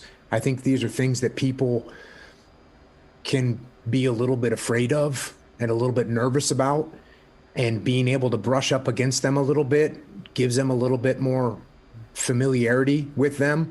And therefore, when you come close to things that are that stark and dark and horrible, it also makes you look up around at the present situation that you're in, and maybe it doesn't look as awful. What am I looking at? As a flirt. Yeah, so there you touched on two things about knowing something about history that might be really useful, or about human affairs, right? One is that, I mean, it's a tenet of clinical psychotherapy that a voluntary approach to what's frightening, threatening, even disgusting is curative. It has to be voluntary, and it can't be too intense, right? Because if it gets too intense, it can actually hurt you. But if it's voluntary and measured, that actually seems to strengthen people. It develops resilience. And I would say that's one thing that virtually all well-trained clinicians agree on, is that kind of exposure, whether it's discussing old, difficult experiences in an autobiographical manner, or whether it's actually going out into the world and facing things that you're afraid of. If you're an elevator phobic, for example, you might be faced with confronted with the necessity of at least looking at an elevator, which is something you might avoid if you're phobic.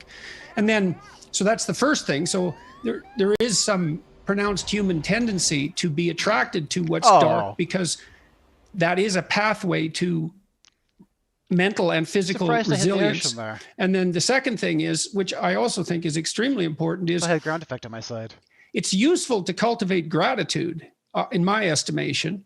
And one of the ways that you can do that, because you take a lot of what's good in your life for granted, it gets invisible, especially if it's predictable. It gets invisible, and that's unfortunate because it's still rare and precious. And if you know how terrible things can be, have been, or could become, then that can alert you to how fortunate you are when all hell isn't breaking loose right now everywhere in your life. So, yeah, and you can also sort of learn some skill sets of how to handle these tough situations when you get in them. And if you can see that someone went through something that's much worse, and what did they do to deal with it? How did they get through it? What did they think about? What did they do? You can say, okay, well, I've seen that before. And the situation I'm in isn't quite as bad, but I know that person took action. I know that person stood up and made a move and made things happen and tried to move forward.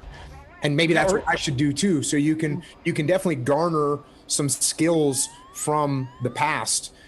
And right, so that's a third element, is that it can expand your notion of human competence. And that's I think that's partly, that's one of the reasons that people love watching high-end sports performances, because you think, well, look, that's what a human being is capable of. Isn't that so remarkable? And I am one of those. And so that's a limit case, but there's obviously room for me to develop. And that's something that's very hopeful. And so if you are in dire straits and you've seen that other people can get through that, you think, well, maybe I could get through that if I could just learn how to do it. I think I know what that means, but so maybe wrong. I had a guy on my podcast who had written a book. His name was William Reeder, and he was a helicopter pilot in Vietnam, and he was shot down.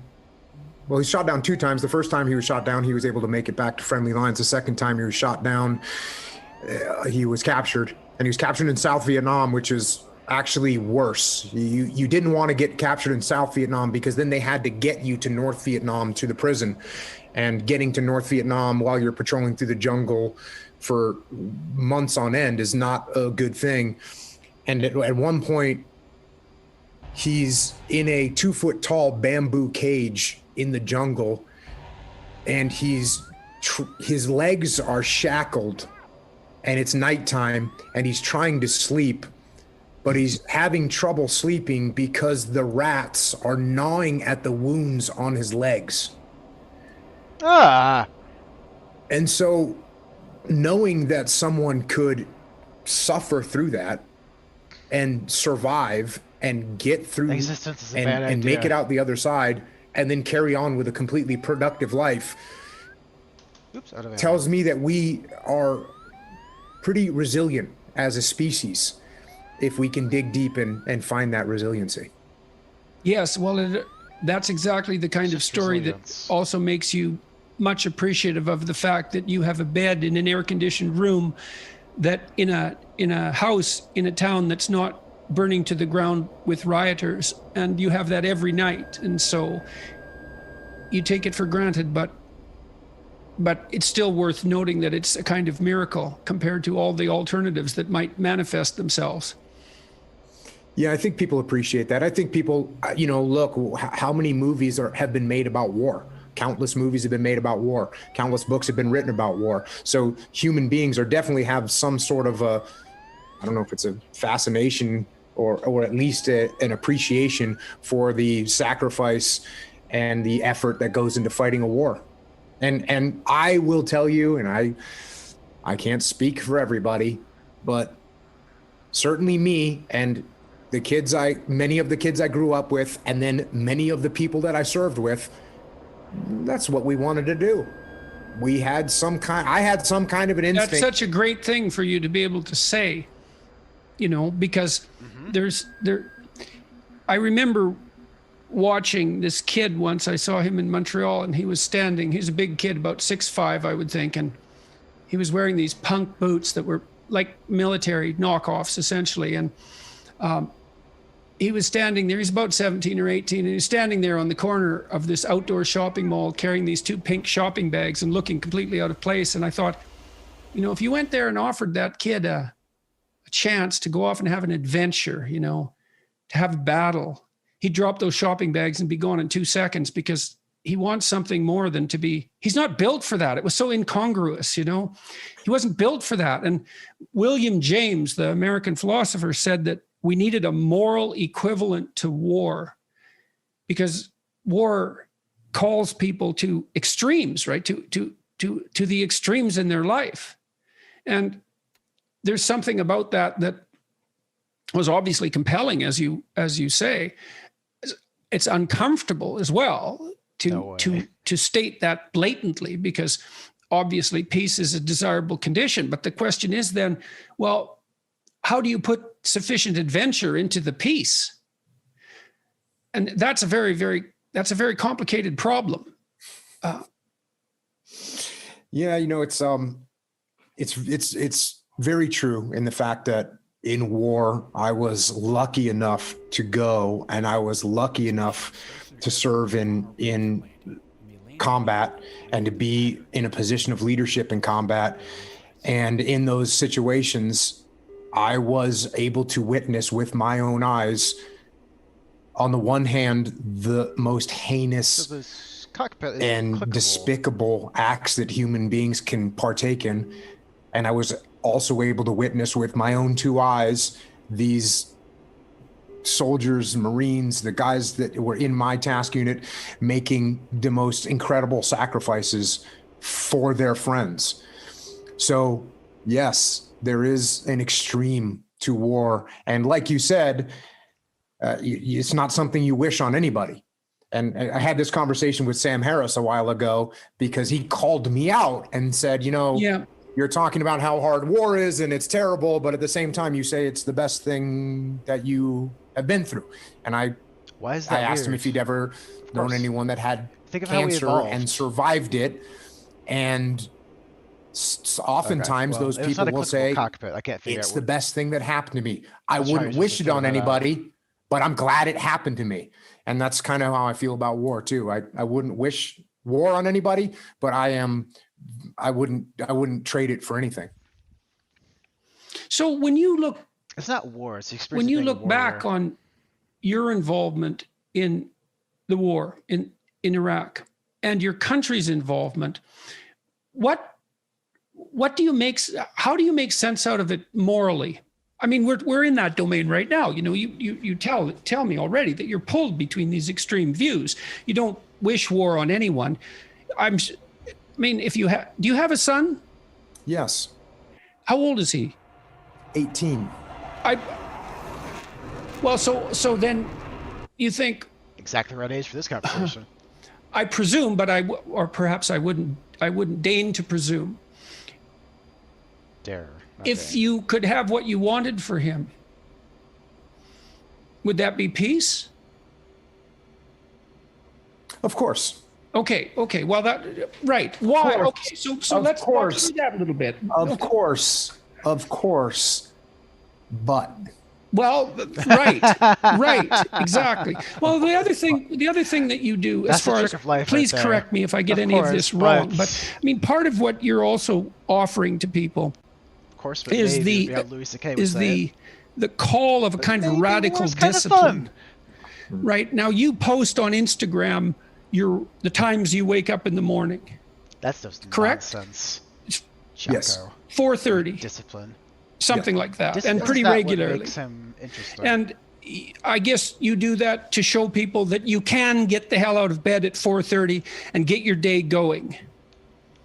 And it's not cook anybody. Yeah, maybe not. I would love to tell you that I was that had that much forethought into when I started doing that, but I was on Tim Ferriss's podcast and he told me I should join Twitter. And I kind of said, "What's that?" And he showed it to me a little bit. And he said, "You really should join this. It's a way you can communicate with people." And I said, "Okay, fair enough." Jocko is like so I signed up for Twitter and then to him for like an whatever. The next day I woke up in the morning and didn't know what to write or what to do. So I just took a picture of my watch and here I go. And other people kind of noticed that. And so that's kind of how that whole thing started. But yeah, well, it's not always the case that when you do something new and creative, you know why you do it. I mean, sometimes and even if you think you know why you do it, you might find out 5 years later that there were 10 other reasons that you did it that you weren't aware of at the time. Like, we live beyond ourselves all the time. That's especially true if you're entrepreneurial and creative, because you're changing who you are all the time. And there's no reason to assume that your understanding of yourself would keep up with the changes. Yeah. So my take on the Instagram posts was, well, what I just mentioned. It's like, well, you can sleep until 10 o'clock in the morning if you want, but you can also get a jump on the day. And I think part of what makes that would make sense. I think part of what makes what you're doing attractive is that there's so little emphasis in our popular culture, especially with regards to the so-called mainstream media, on discipline and responsibility, that there's a tremendous hunger for anything that pertains to that. And you have a right to be discussing that, I would say, because of your background, which teaching is kindergarten usually, if nothing else, required a tremendous amount of discipline. That's why everyone has kindergarten morals. Yeah, and I ended up writing a book called Discipline Equals Freedom. And I'm lucky that I wrote it when I did, because if I would have written it 2 years later, everyone would have said, "Oh, everyone's talking about discipline now." So Discipline, absolutely. Discipline does bring you freedom in life, and that's something that I kind of figured out over time. I didn't well, so really, what do you mean by that? Like, how did you figure that out, and what do you mean by that? Because they're often, and you know, the classic sort of what would you call it? Romantic rebel is someone who has is free from excessive order. Let's say they see freedom and discipline as antithetical rather than seeing one as a precondition for the other. And I was sure I was going to catch it. So how did you learn that discipline was a precondition for freedom? If I've got the equation, how did that manifest itself in your own life? So I'm configured, right? We'll start off by saying this. And look, I was a young kid. I joined the Navy to go in the SEAL teams. I went through SEAL training. I showed up at a SEAL team, SEAL Team 1.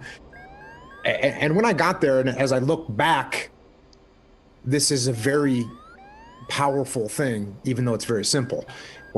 So I'm 19 years old when I show up at SEAL Team 1. I'm done with the basic SEAL training. And 19. I have a goal in my head, which is this. I want to be a good SEAL. Mm-hmm. That's what I want to do. That's like, I don't know about anything else. This is what I want to do. I want to be a good SEAL. That's what I want. I want to be a good SEAL. And so as a 19-year-old with all kinds of energy, and we haven't talked about my childhood yet, but I was kind of like a very rebellious kid. When you talked about seeing a kid that looked like you could have handed him a club or a battle axe and he would have probably been feeling a little bit better, I was like that. I was constantly looking around for a club or a battle axe because that's what I felt like I needed to do. And it was beautiful because I was running around the woods as a young kid playing Army. That shouldn't be crazy to people. Just went and actually played Army. That's what I ended up doing. So I never really had to force myself into some mold that I didn't want to be into. So I got to SEAL Team 1, and now I just want to be a good SEAL. That's what I want. And so now that starts steering some of my decisions. And for the most part, it steered my decisions in a decent direction. Now, there were some times where, as I look back now, what I thought was a good SEAL was a little bit off, but luckily it wasn't 180 degrees off. It might have been off 30 degrees or 40 degrees. Right. And as I got older and more mature and I figured out more about what that ideal should look like to me, and I could keep chasing that ideal, that was good. But even to be a 19-year-old kid with a 70 or 80 degree corridor to move forward in is not a bad thing. Oh no, it's a gift. It's a gift, exactly. So then I'm looking around at other SEALs that were older than me and more senior to me, and trying to figure out which one of those guys is a good SEAL. Yeah. And what I realized was that the guys that were working harder, for the most part, he's talking about were good SEAls. Now there's just some people that are just way talented, right? And they would show up, 3 minutes before a run or 3 minutes before we do a shooting competition, and they could just walk through it, no problem. Right. And that's great for them. It wasn't me. I'm not that great at anything. But I saw other guys that might not be great at anything either, but they worked hard. They showed up to work early. They did the drills that they were supposed to do. They had discipline. And when you have has amalgamated statistics, and I hope I get this right, but it's approximately correct. If you work 10% longer hours, you make 40% more money. Right. And so, and I think your comments about talent are also dead on. It's like in any field of enterprise, there are people who are phenomenally gifted. And then if they work really hard, they're even more phenomenally gifted, right? Those are the people who break records. But that talent apart, hard work actually works. And with virtually everything. It might not make you the best at whatever it is you're pursuing, but it will certainly make you better than you are. And then I have this new book. I hope you got a copy, because did you get a copy? Okay, so I'm bringing it up for a particular reason. I have a chapter in this book called, there's two that are relevant. Imagine who you could be and then aim single-mindedly at that. That's one. And then the course, or what would you call it? A complementary chapter is work as hard as you possibly can on one thing and see what happens. And that's also predicated on this idea that discipline is a precondition to freedom. So you were fortunate, like you had this goal, right? So that meant you had a goal, which is a really big deal because you could learn about goals. You had a sense of a higher mode of moral being, that I would rather be a good SEAL than the person I am now. Well, it's a code of behavior and a way of perceiving. So there's an ethic in that. And then you said as well, Literally you know, your conception of what good SEAL meant changed as you matured. But that's also fine. It wouldn't have changed unless you would have pursued that initial only partially accurate goal. And so that's also a really good thing for people to understand is like setting goals. The more you if you don't know what you're doing, aim at something. Is it the right thing? No, but it's better than just shooting randomly. So you aim at something, and then as you aim and you move towards it, you're going to find out why you're wrong. And then you might recalibrate your aim. And that's going to happen over and over because as you move towards a goal, it recedes or it broadens or it recedes and broadens. And otherwise you run out of things to do. So, but anyways, back to the story. You have this identity, and you said it was there in you all right from the beginning because you would play army by yourself, even in the forest by your house, I presume. Real nice. And how old were you? Do you think when not crash into the deck? How long back can you remember bonkers. Having that as a fascination? The pucker factor. I do not remember wanting to do anything else. Period. End of statement. So would you say is that as early as 4, 3, 5, preschool, something like that? Can you remember playing when you were that young? I can't remember, a specific age, but if I think back to, hey, that looks like what I want to do. I remember I want to be a soldier. And you remember when you were a kid? I mean, I'm fascinated by this because, well, one of the things I really noted when I had kids was how much their personality was there right from the beginning. Like my children are quite different. They have their similarities, but they're quite different from one another. And those differences were there right from the beginning, and they've maintained themselves throughout their lives. And so it's fascinating to see that destiny, in some sense, is built right into the person to begin with. And so, well, this was built into you by all appearances. And so it manifested itself in what attracted you even in play as a child. And that's the beginning of identity formulation, that play. And so what was it about being a soldier that you think attracted you when you were a kid? Like what was it that was so compelling? Because being a soldier is a multi-dimensional identity. There's the physical combat element of it. There's the strategic element of it. There's the discipline, the camaraderie. What were you playing, do you think?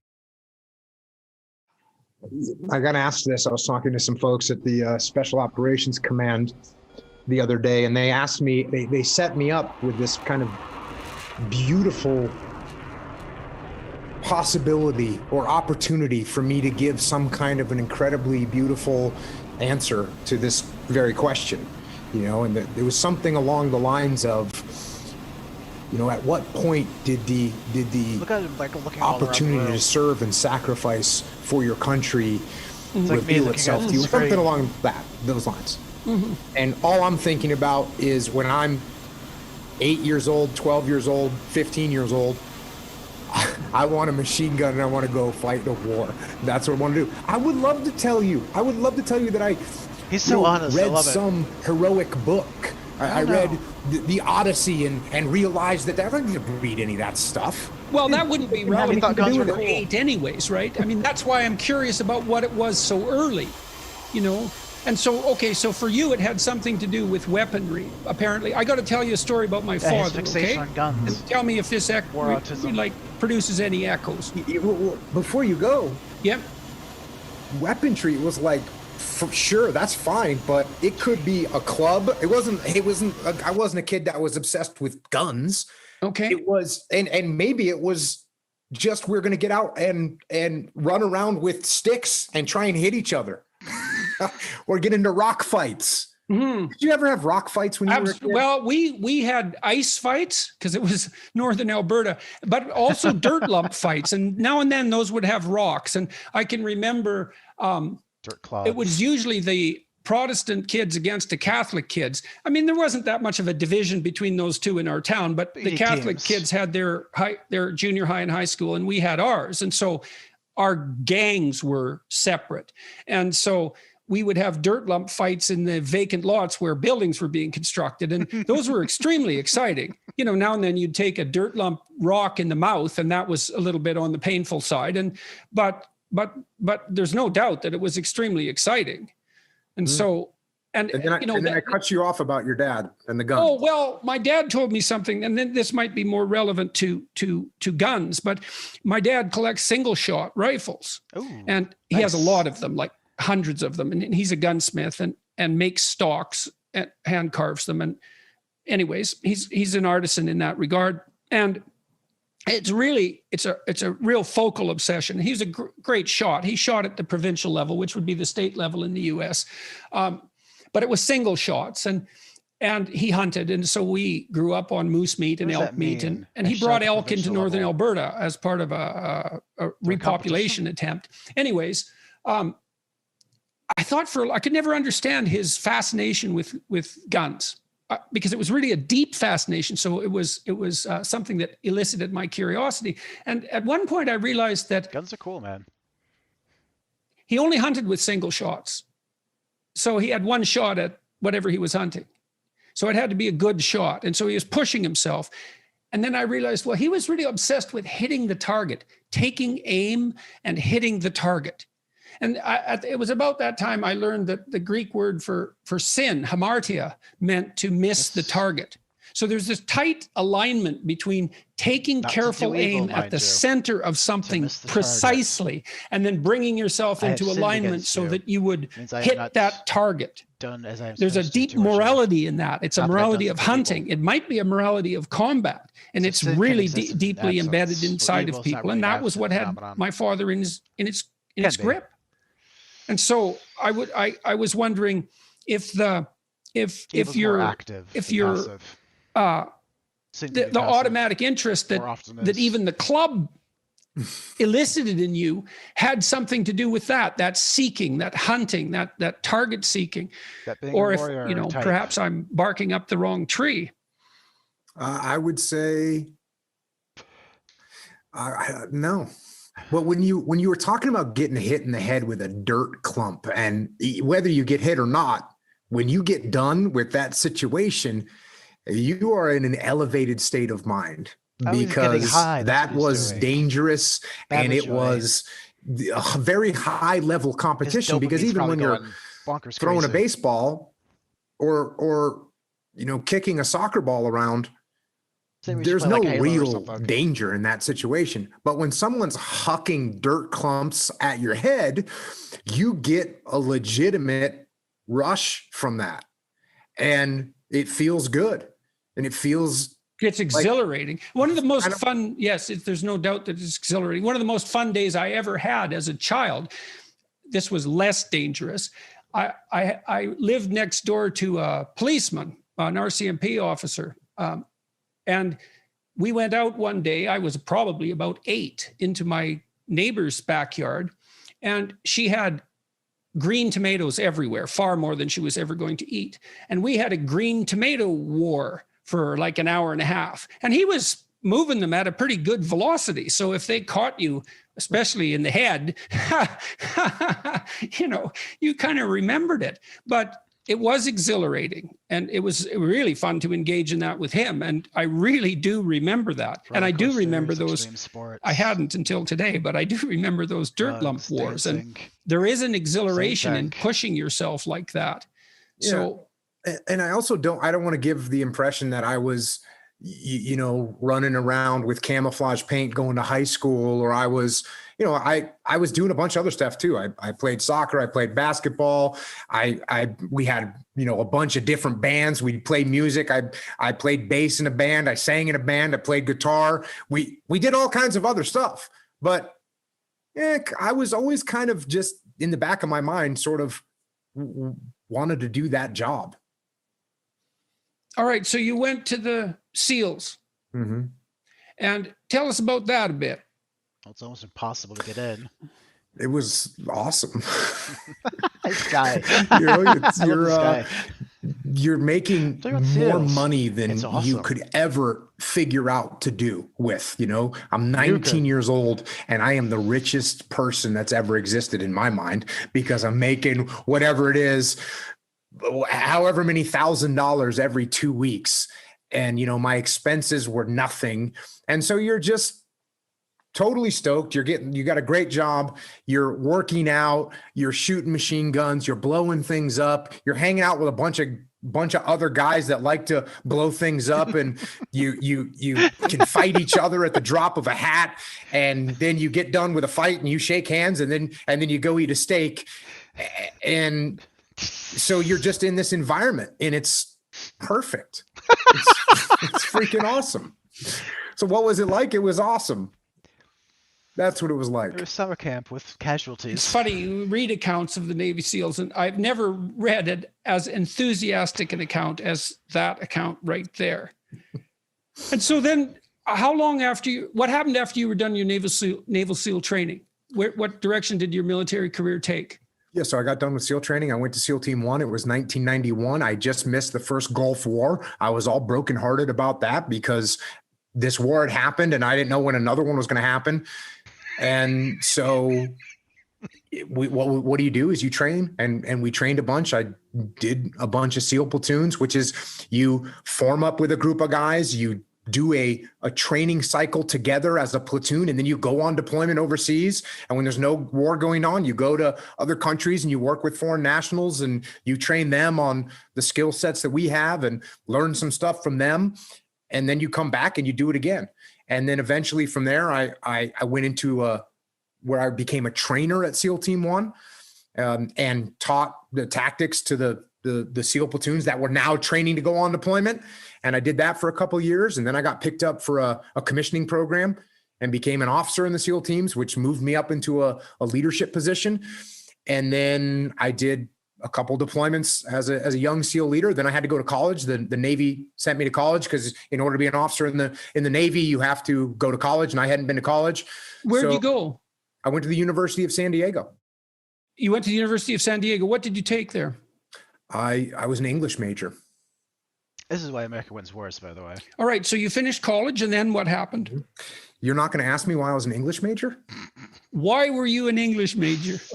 I thought when he hears English major, he's going to say, wait a second, here you are, this guy talking about machine guns and blowing things up. What in God's name are you going to go study English for? I have to say that thought did pass through my mind. Okay.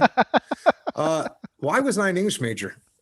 I was an English major because, believe it or not, when you're in the SEAL teams, and especially when you're in the officer position, you have to write and read all the time. So when one of your troops does something and they deserve some kind of recognition for that, you have to write them an award. And if the award is written well, there's a much better chance that it'll actually be given to the person that you're writing it for. You have to write evaluations for your troops. And the evaluations that you write is how your troops are judged so that they can be promoted. On top of that, if you want to go do a mission, you have to write a concept of operations, which is a document, which is 5, 6, 7, 8 pages long, that you send up the chain of command, that then they scour through and see if they're going to approve your mission or not. That's so insanely important. I mean, one of the things, I did a talk at Harvard 4 years ago, and I pointed out 2 things to the students in the audience. One was that a tremendous amount of civilization and effort had gone into producing the institution that they were now part of, and that everyone who was part of that institution was hoping that they would come there and learn everything they possibly could that was relevant and important, and that they would be the best possible people they could be, and they would go out in the world and do as much good as they possibly could. That was the essential mission of the enterprise. And that was really the case. And also that learning to write in particular was going to make them more powerful than they could imagine. And a number of students came up to me afterwards and said, I really wish someone would have said that to us when we first came here. And it's the writing part of that. I kind of got obsessed with that when I was working as a professor. And I'm working on a piece of software right now to help, which will launch soon, to help people write. Because what I observed in my own career, and it's so interesting, the parallelism is so interesting, but not surprising, is that nothing can stop you if you can write. And it's for the reasons you just laid out. It's like, I guess, when you write, you make a case for something, whatever it happens to be. And if you make the best case, well, then you win and you get whatever it is that you're aiming at. And so, you said, maybe that's why I didn't ask you why you went into English. I guess that might have been the reason, is that the utility of learning to write is so self-evident to me that it could pass by without question. But it's also interesting to think about how it fits into this broader, well, let's say at least partially military/strategic way of looking at things.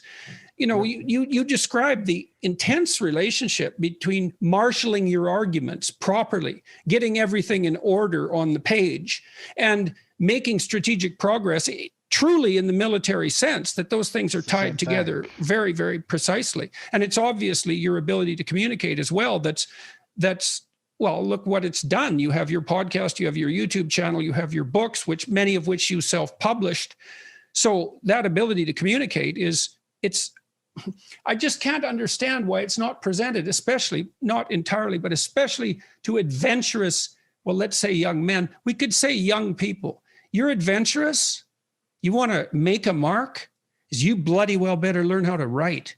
Because if you learn how to write, well, then you can think and you can communicate your thoughts. So not only are you deadly strategically, you become extremely convincing. And then you can go and do anything you want and no one will stop you. Disconnect between writing and thinking. That's never told to people. And some brains, but not others. I don't really understand why. You hear the pen is mightier than the sword, which is just a cliche unless it's fleshed out.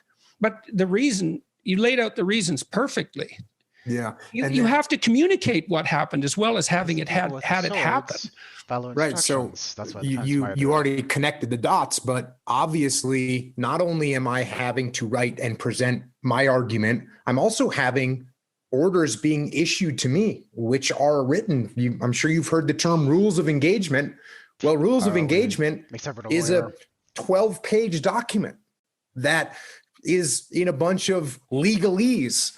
And I've got to translate that document to my troops, some of whom, barely graduated high school. And so I've got to be able to do that. So I've got to be able to read and then write and be able to then communicate and talk to the team and brief them in a manner that they can actually understand what it is I'm talking about and what it is our mission is and why we're doing this mission. So that was why I decided to study English when I went to college, and so that was a conscious decision. Absolutely, it was a conscious and with that end in mind, that it was. So tell me exactly what the decision was with regards to studying English. What did you know that, because that is pretty brilliant. It's not, as you pointed out, it's not self-evidently the most practical of pursuits, and not necessarily what you'd expect someone with a military orientation to pursue. I have to read a lot. Right. Here's the thought process. This will help. I want to be a good SEAL. There you go. The good SEALs that I see can communicate, they can write, and they can read. That's what I need to learn how to do. I need to learn how to do that better so that I can persuade my chain of command that we need to do this mission, or we need this piece of gear, or this guy over here needs to get an award, or he needs to get promoted. All those things are done by being able to write and communicate properly. Okay, so let's say you take the example of a SEAL who's got it all, but this literacy. Okay, so what happens to him compared to someone who has all those skills? Well, if he can't write well, and he's in charge of 6 guys, and one of those guys works hard or does something that deserves to be recognized, this is the responsibility of that leader to write that person an award. Okay, so he can't reward his good workers, his good soldiers. He can give him a pat on the back, but a pat on the back isn't going to get him promoted. An award is actually worth some points towards your promotion. And the people that are on that board that are giving that reward, they're never going to meet that leader, and they're definitely not going to meet that guy. There's no bias. It's based on this piece of paper that you hand in. You hand in this piece of paper, they read the piece of paper, and they say award approved or award not approved. The bias is the Or commander that you wrote want to the do a award or mission, didn't write the and you award. send that up the chain of Those are the command, biases. and it's the same thing. It gets to a certain point where they're just looking at it and reading and trying to decipher this pile of junk that you put together. And by the way, if I'm in charge and Jordan sends me a concept of operations that doesn't make any sense, why would I possibly let you go out and execute an operation that I can't even understand what it is you're trying to do? So it has a huge impact. It has a huge impact. Okay, well, I'm dwelling on this because it's upsetting to me. I would say that young people in particular aren't stringently instructed that that literacy makes them powerful in every way they can possibly imagine, except the absolutely immediate. And so it's just sad to me that it's not sold in that manner. You want to be weak? Stay illiterate. You want to be strong? It's like put yourself together physically. Fair enough, man. Get brave and street smart. But then you could add some literacy to that and you're an unstoppable machine. So I concur 100%. And, you said being literate makes you powerful. And throughout recent history, if we're trying to oppress someone, what we don't want them to be able to do is read or write or articulate themselves. Right. Well, we haven't even talked about reading. We just talked about writing, and fair enough. So, but obviously you studied English, so you also read. And so what's the advantage to that as far as you're concerned, practically speaking? Well, understanding what's being told to him. Obviously, there are so many lessons that you can pull out of books, and you can get to a point where nothing really surprises you because you've at least seen some indication of what can unfold through reading. So again, for me, it's very much focused on combat and war, but there's lessons that you learn and you say, oh, I've seen that before.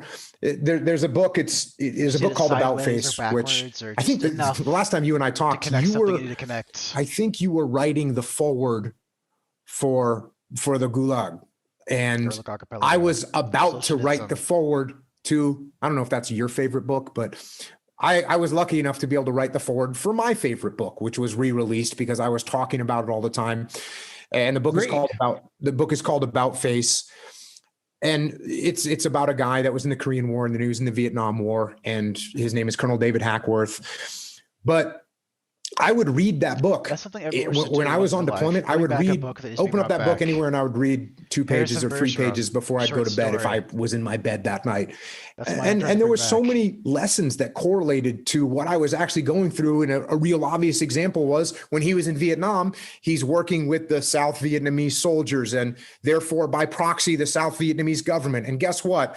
They're all corrupt and they're not motivated and they don't have the right gear. And here we are in Iraq and we're working with Iraqi soldiers, and therefore by proxy, we're working with the Iraqi government. And guess what? They're all corrupt and they're not well equipped. And how did he deal with it? How do we deal with it? So there's an example of when you read, you can learn, and you don't have to learn things that didn't work. You don't have to go through the school of hard knocks. You don't have to get punched in the face repeatedly with things that turn out to be situations that other people have absolutely gone through. And the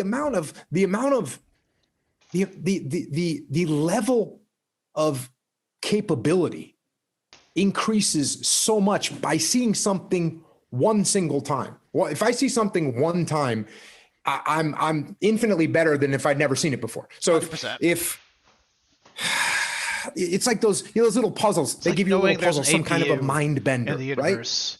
The mind benders only work on you one time. The riddle only works on you one time. Then you go, I know the answer to that. That's the answer. You never get fooled by that again. So just knowing just seeing it one time, you're infinitely better. It's funny So because they're when you both so read enough, atypical, you're they don't realize capturing that. all these lessons. And you know what? I gotta say They're this. both like, why aren't everyone like me? Why isn't It's everyone not like me? just reading. It's not just Thinking reading. about And I what you're learned reading. this Read slowly. If you're because skimming, you're not reading. as I started doing my podcast, and many of my podcasts are just me reading books,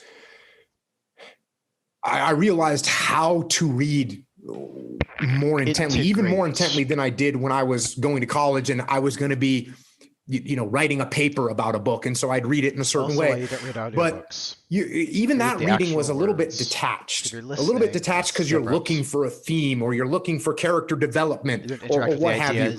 But when you read to learn about human nature and life, you detach less and you kind of put yourself in there and you experience it a little bit closer.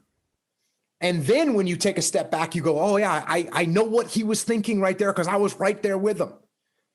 And so there's a certain attitude.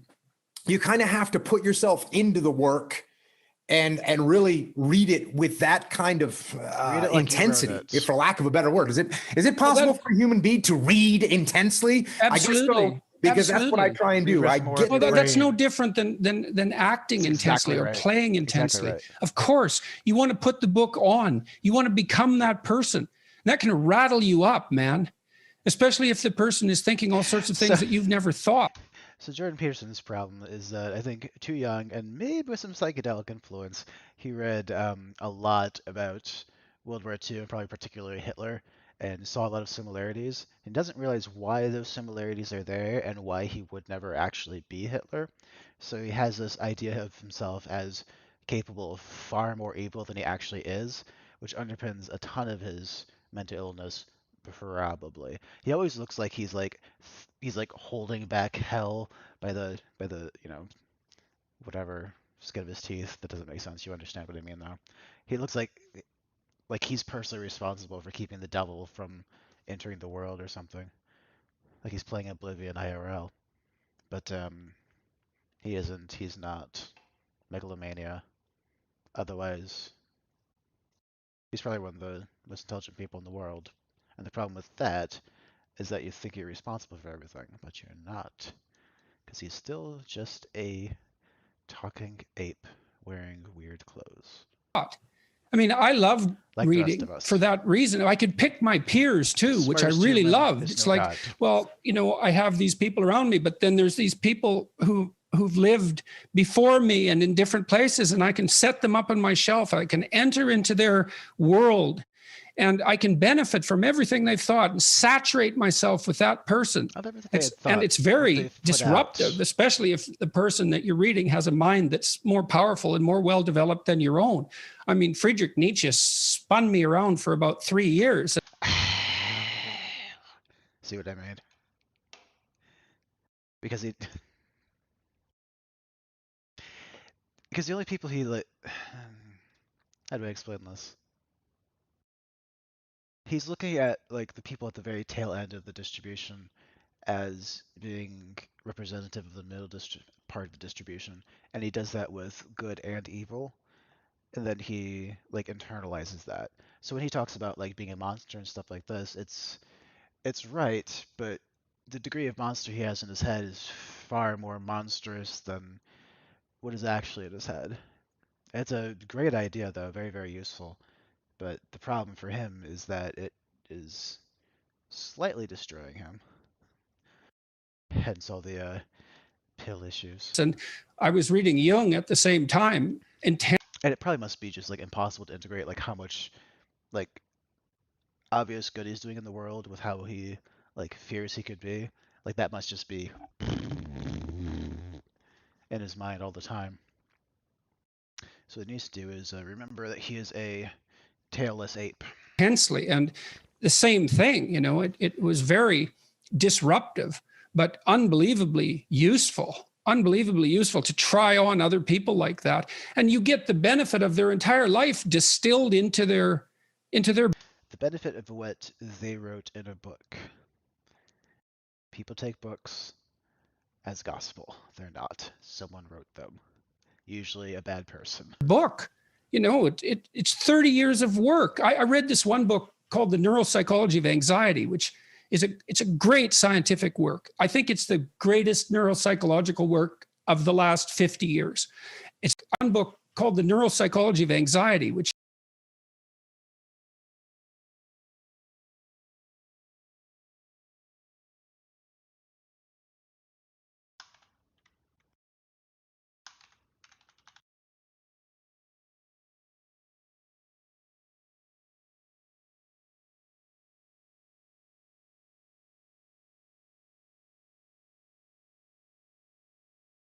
Hello, hello, hello, hello, hello, hello, hello.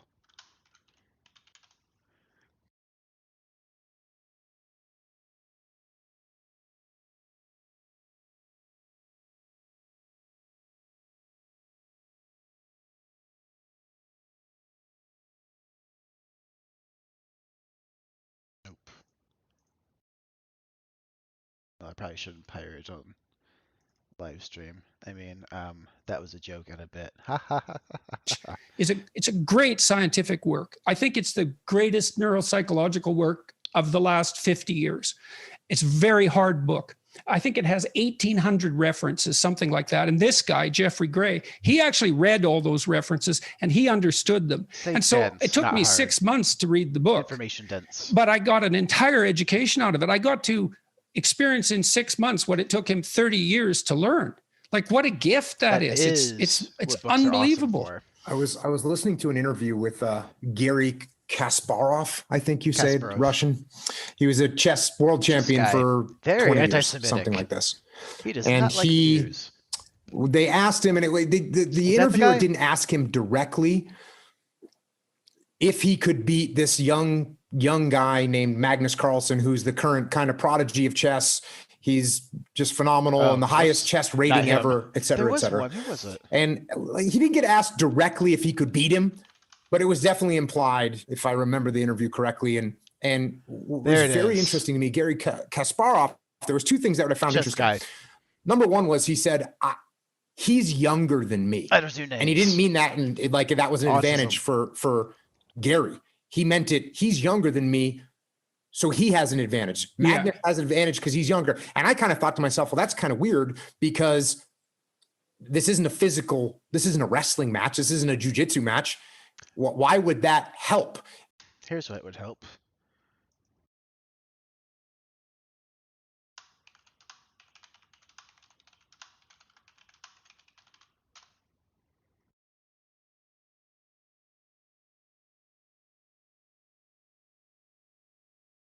Oh, stupid Google.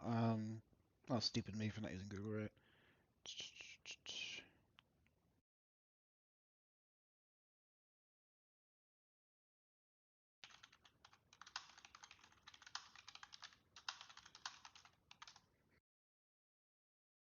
There we are. The answer, of course, is yes.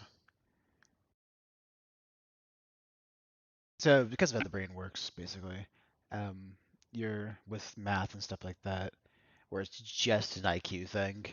Like, once you have, like, the basics, but math is just such an IQ thing and pattern thing that you'd expect most contributions to be made when people are at their maximal level of that bit of brain power, which is usually in their 20s at some point towards the end. It's usually going to be like some like wacky autistic guy in his 20s that does some just like revolutionary mathematics. Usually. Anyone involved in math knows that's true. I'm not involved with math, but I think that's true. So I may be wrong, but I have heard that. And then, sure enough, you learn a little bit about cognitive decline. And Gary Kasparov is 57 years old when he did this interview. And guess what? You start, well, depending on who you are, but you start to see Russian name. cognitive decline around that time. And I'm sure it kicks in at 25. Well, there you go. IQ is pretty unitary, but you can fracture it into crystallized and fluid. And fluid IQ is what enables you to learn.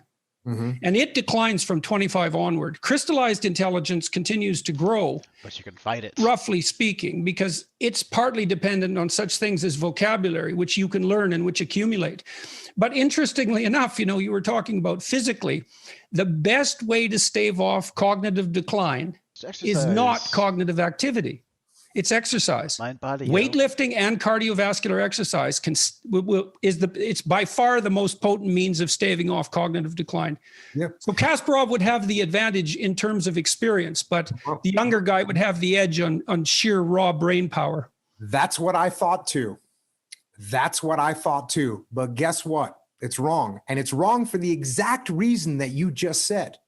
So Magnus Carlsen, when he's 11 years old, he gets to open up a book and see every single match and move that Gary Kasparov ever made. Right.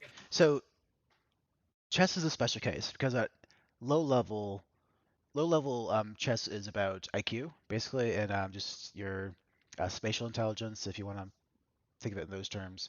But at the high level, it's memorization, which is what he's about to explain.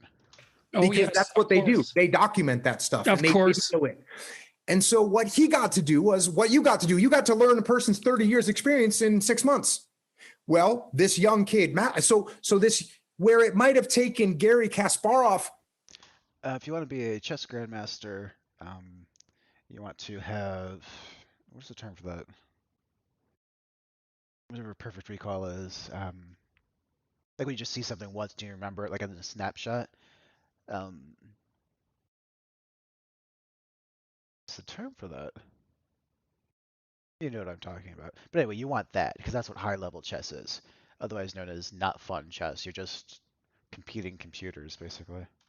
8 years or 4 years to figure out how to get out of some particular quandary on the chessboard. That's why I don't really like chess. Well, Magnus just opened to a page in a book and said, oh, that if I ever get in that quandary, I'm there. And so what Magnus got to do is he got to start from here. Right. And build. And so I make this point from a leadership perspective. Not a solid game, we can do the same things as leaders. We don't have to figure all this stuff out. We can jump up to Gary Kasparov's level, or at least get a baseline of what he knew and win because we learned. It's very interesting to me. Well, you think, and again, with regards to selling this sort of thing, I'm stunned that it's possible to make history boring, for example. People should be so enthralled with history that they can't get enough of it. But with reading, you imagine you have this opportunity to learn whatever you want from the greatest people who ever lived along that dimension. And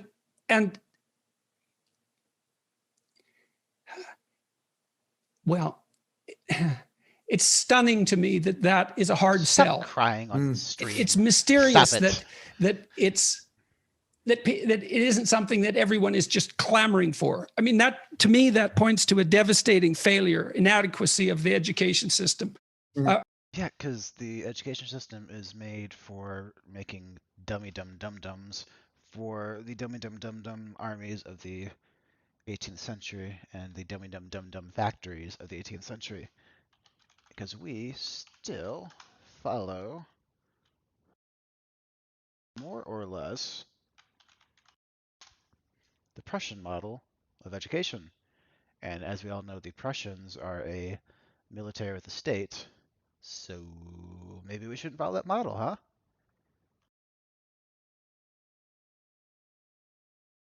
And I'm saying Prussia with a P, not Russia with an R. Prussia.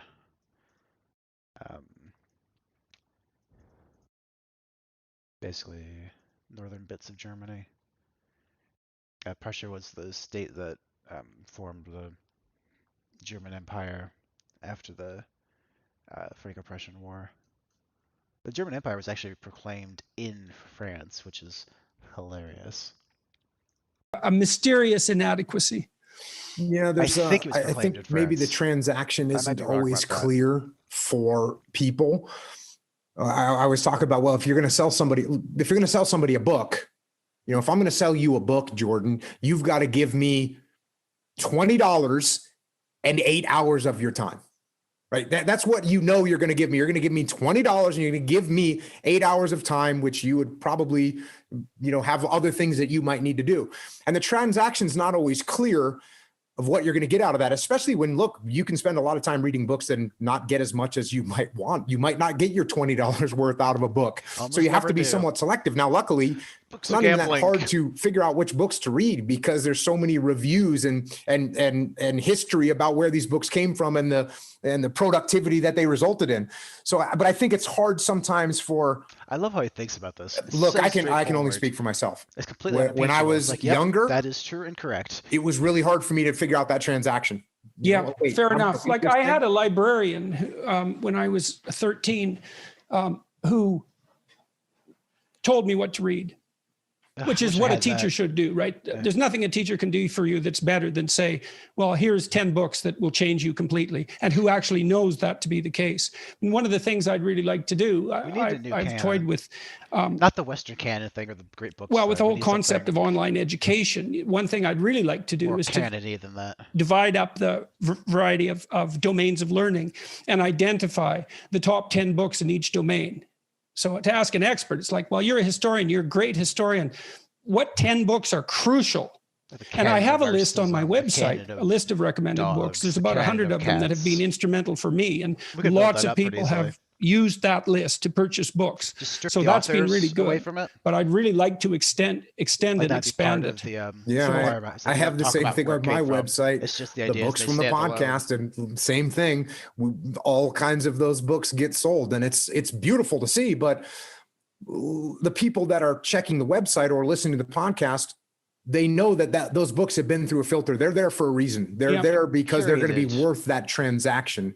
And I think that's a tough sell for a lot of people. They can't figure out, maybe they've invested in books before and they didn't quite get the return on investment that they wanted and buy 2 or 3 books and $50 or $60 and 20 or 30 hours. Yeah, that's a great observation, I think, because one of the advantages to coming from a literate background is that you do, in fact, reduce the transaction costs.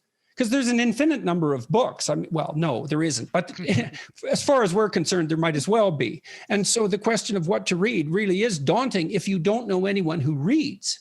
Like, where do I start? And how can I not be a fool in doing this? So, well, okay, back to English. So what were you reading when you were in university? Was it fiction, novels? Was it nonfiction? What were you focusing on? It was like your basic English literature. That's what I studied. And so I read everything. I read everything, from each one of the little periods, and I took the various classes and really, as trite as this may sound, it was actually the most impact was from Shakespeare. It was the most impact on. Because Shakespeare was writing for specifically guys like this as the audience. And that's what people don't know about Shakespeare anymore. On multiple levels, and I'll tell you I mean, not specifically, but it's for like the lower orders more than anything. It's like a mass thing.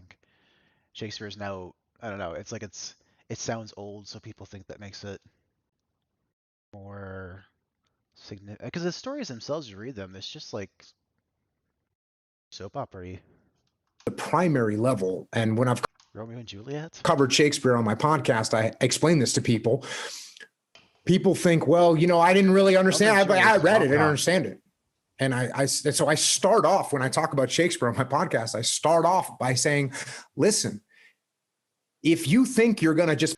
So what's funny about this is that he just read Shakespeare, like without any cultural context because he doesn't care about it. He's just like, haha, this is kind of interesting.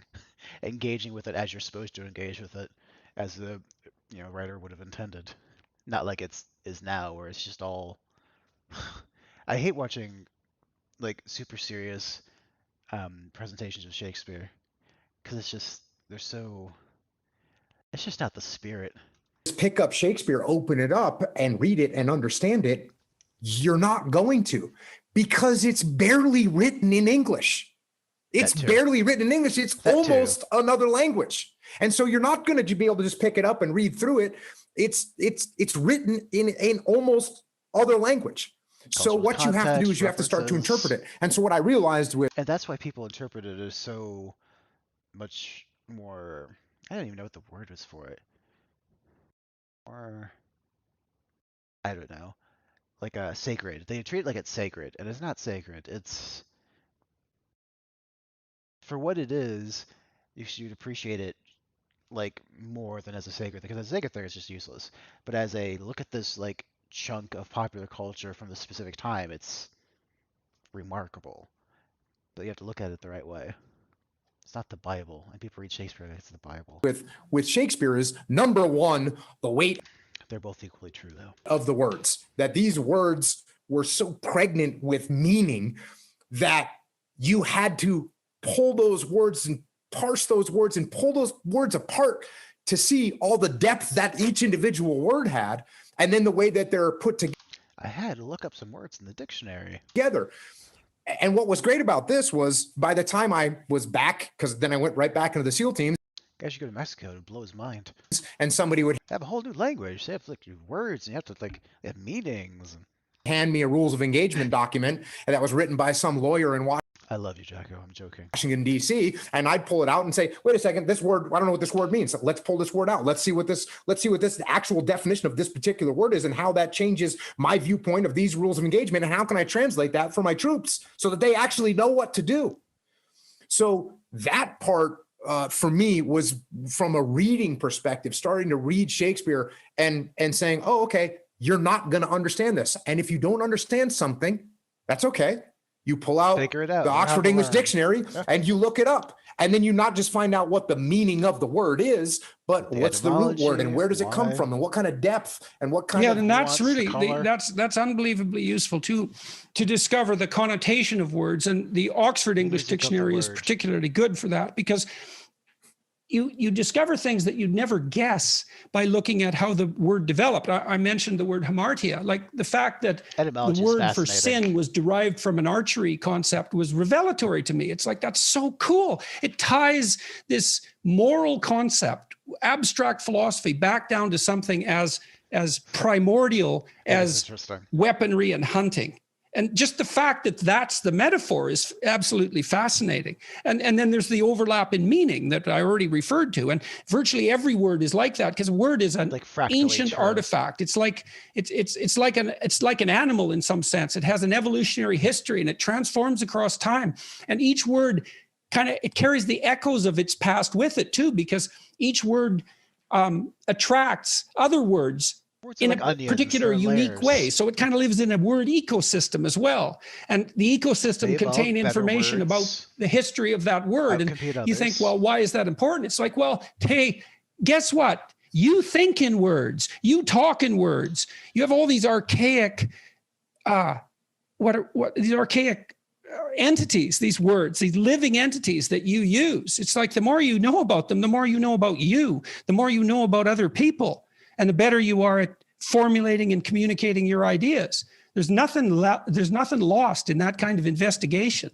There's nothing but gain there. So yeah, and that was the English road for me, and it was good thing I asked you that question, eh? Yeah, that was really insightful for you to come up with that. Thank you. All right, so and did you enjoy university? Did you find a community there? No. Okay. So when I was going to university, I was married. I had 2 kids when I got to university. I had 3 kids when I left. I was not. So conversations like this work because both these people have like complete mastery in completely different domains. So there's no ego loss really possible for either one of them, because each one knows that. I mean, Jocko knows that he could just murder Jordan anytime he feels like it. And Jordan knows that he can, his intellect, he can intellect his way around Jocko all day long, and there's no real challenge there. But they each have something the other values, so it's just a entirely positive interaction. Yeah. Ego stuff is more of a problem with people that are not masters of their domain. Not a university student. I was, in fact, it's mostly a problem with people who want to be seen as masters of their domain more than they want to actually, master their domain. Apologies to Seinfeld. I would sit in the front row during my classes. I would have 3 pencils and 3 pens lined up and staged on my desk. I would be ready to take notes. If the teacher said something I didn't understand, I'd be sitting in the front row, raise my hand. I don't understand what you just said. Can you explain that? And meanwhile, I'm 28 years old, and there's a bunch of 18 years olds in there, and they just want to, I laugh, but he's just like, this is how you should be. I mean, I don't know why I think it's funny. Probably because it's so simple, but no one does it. It's just like, it's just casually brilliant. It's like, oh no, yeah, you probably should do that. No one does it, and that is why you're here and rich, and other people aren't.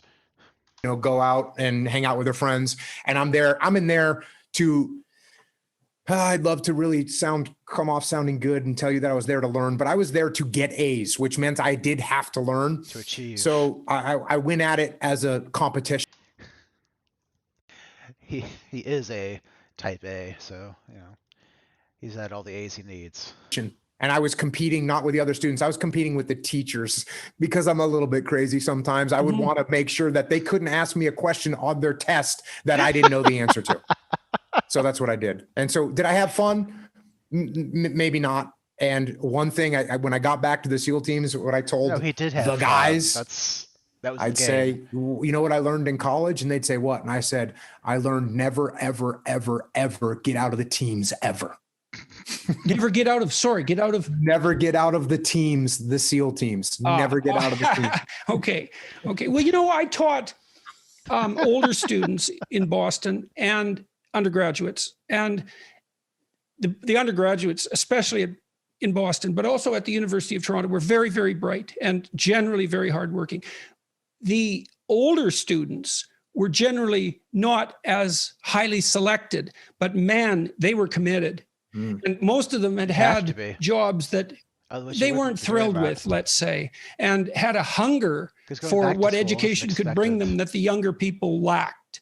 And so it does seem to me often, and maybe this is just because I'm getting older, that after high school, it might be good for people who want to pursue university to go do something that they're qualified for, which... Although, you will notice his almost complete lack of wrinkles from laugh lines and such things. Isn't much.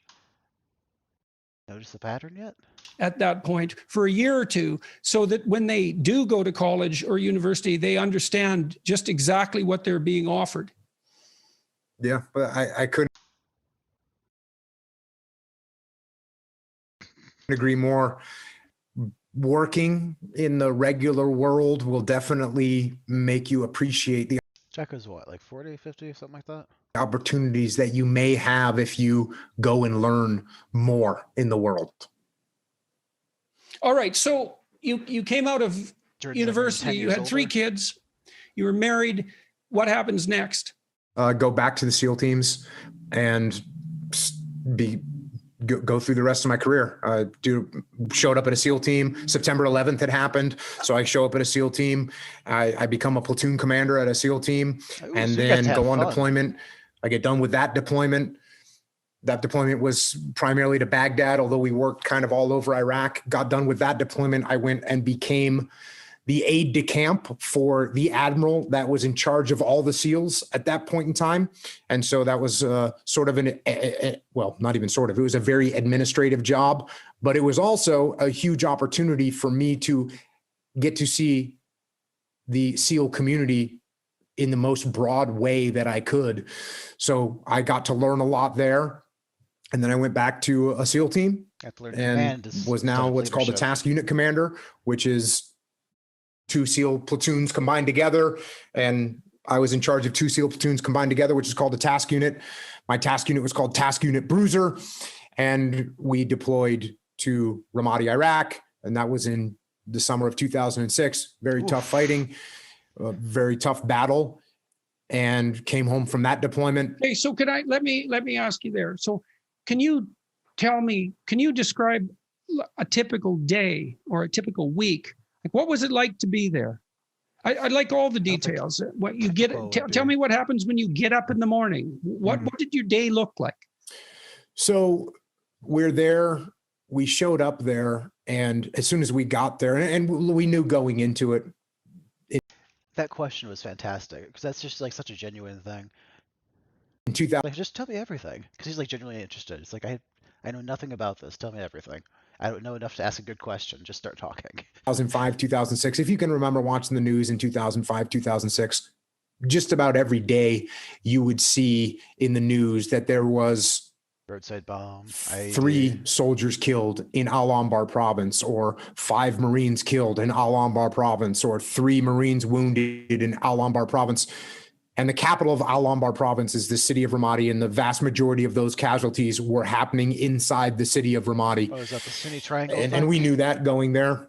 And when you say we were deployed there, who are you? You're obviously referring to the country, to your country, but what does we mean when you say that? But when I say we in this particular case, I'm talking about my SEAL task unit. So I had, and that's how many people? Yeah. So I had about 35 to 40 SEALs most of the time, and then another 60, around 60 support personnel. And these people are armorers that, can fix our weapons, and mechanics that can fix our Humvees, and intelligence people that gather information for us, and radio operators that can receive our radio calls. So there's a big support network that goes with the SEAL task unit as we deployed. And why was it a SEAL enterprise? What was specific about this deployment that required this, whatever it is that the SEALs bring? And what is it exactly that the SEALs bring that's specific? So on this particular deployment, at this point in time, SEALs were deploying to Iraq all the time. There was always SEALs in Iraq. My first deployment was in 2003, 2004. And we were, in the beginning of that deployment, we were the only SEAL platoon there. And then by this time, there would be many more SEALs. I forget what the number is, but so we were in Iraq, and He does not forget the number, but the number is probably still classified. We're conducting special operations. I mean, what are the odds that he doesn't know the number? Missions. And in particular in Ramadi, when we got there, so a standard SEAL operation on my first deployment was gather intelligence from various sources. So through various sources, we would gather intelligence about the location of a bad guy. Okay, so you had a variety of people who were targets identified, and they were leaders of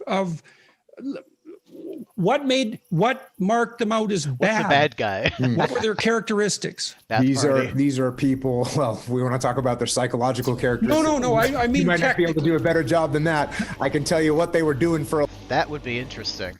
A living was trying to send Jordan Peterson to Gitmo and just have him chat with people. Kill Americans, trying to kill coalition forces, trying to kill other Iraqis, trying to create chaos and mayhem for the interim government in Iraq. These are and were they generally leaders of a group that you would target, or are these people who were involved in the army on the other side, or like put them in context? Yeah, so there's no I mean, the Iraqi army is actually on our side. Right. So the Iraqi army is our friends. And that's who we're working alongside. And now early in the war, not so much, because the coalition forces made a decision to disband the entire Iraqi military. Right. This is why I wondered if there were people on the military, to what degree there were people with military training that were facing you. World War II. Yes. So since that happened, a lot. And as a matter of fact, in the city of Ramadi, there used to be a massive Iraqi military base there. And so a bunch of former Iraqi military lived there. There was a whole area that was called there was an area called the officer housing. There was an area in Ramadi that was called the officer housing, where Iraqi officers used to live. So, and I'm not nailing that name, but it's something like that. So yes, there was former Iraqi regime, just like the casual army honesty. People that were out there fighting. There's also foreign fighters. Like, and so would they have their own little groups, their bands of people that were fighting with them? You were targeting leaders. I'm just wondering how people were selected. So the SEALs were after specific individuals, generally speaking? Yes. And here's what we figured out. If you only target the leaders, well, it's going to be a lot harder to catch them, because they're laying low and they're moving around, and they try and they try and give misinformation about where they are and whatnot.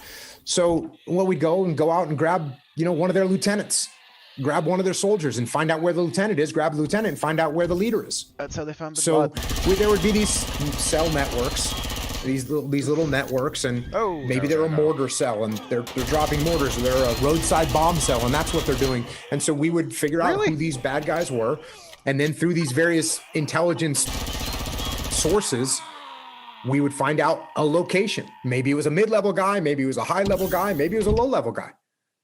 And then once we know their location, we're going to get them. So, and what were the typical motivations of the people that you were pursuing? What were they fighting for? So there's a variety of motivations. Yeah. So some of the, if you're a frontline, guess what? If you're a 15-year-old kid with no money, guess what's a good motivator? Same money. Motivation And that motivated him. And these employment, the insurgents place say, to be. Yep, the insurgents say, "Hey, we'll give you $100 to go launch an RPG at the American base." Plus, you have all the religious stuff going into it. So that's their motivation. End of story. Fun. The higher you get up the chain of command, the more you're going to start leaning towards legitimate jihadists. That now there's jihadists throughout the chain of command. Don't get me wrong, and I mean hardcore jihadists. And I remember the first time I was in my first deployment. The first time I saw a legit hardcore jihadist, you can tell that this guy hated us. And it was very clear from the look on his face when we captured him. It was completely, he was filled with seething hatred. So there's jihadists throughout the chain of command. And that guy was like a mid. So the jihadist motivation was, well, by definition, in some sense, a religious motivation, but your experience of it was that it was primarily a visceral hate. And hatred for what, do you think? I mean, obviously you're an occupying force, let's say, and displacement, and America is seen at least among the jihadists of that time as a truly satanic force, right. I suppose. I mean, what's motivating? What was your experience of what was motivating the hatred? Yeah, it's everything you just said. But I mean, you can trace it all the way back to the Israeli-Palestinian conflict. I mean, they're going to draw and view the West as evil, as the great Satan. Mm-hmm. And so that's what did you think at that point about the morality of the endeavor? I mean, because this is why I'm curious. Like, and please do correct me. I'm sure I'm wrong about many of the things that I think, but it seems to me that the clearer your moral sense when you're engaged in a battle, the more likely you are, all things considered, to win, because part of you isn't going to be fighting against you. Right. And I mean, in any enterprise, it's like that. I find that if I'm involved in a project and I have reservations, then the part of me that has reservations, 20% of me, pushes against the other 80%, and then I'm only 60% as effective as I might be. And so whenever I engage in an enterprise, I try to walk through it ethically and see, well, am I actually committed to this? What qualms do I have? What doubts do I have? What resistances do I have? Because that's going to make me weak. And so when you go into battle, I presume it's the same thing, that you have to believe. I know they say that soldiers also fight very hard for the guy who's in the foxhole next to them. So there's that brotherhood camaraderie.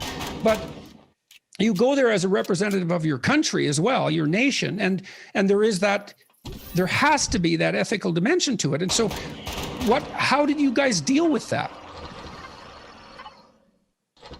Looking at what we're doing.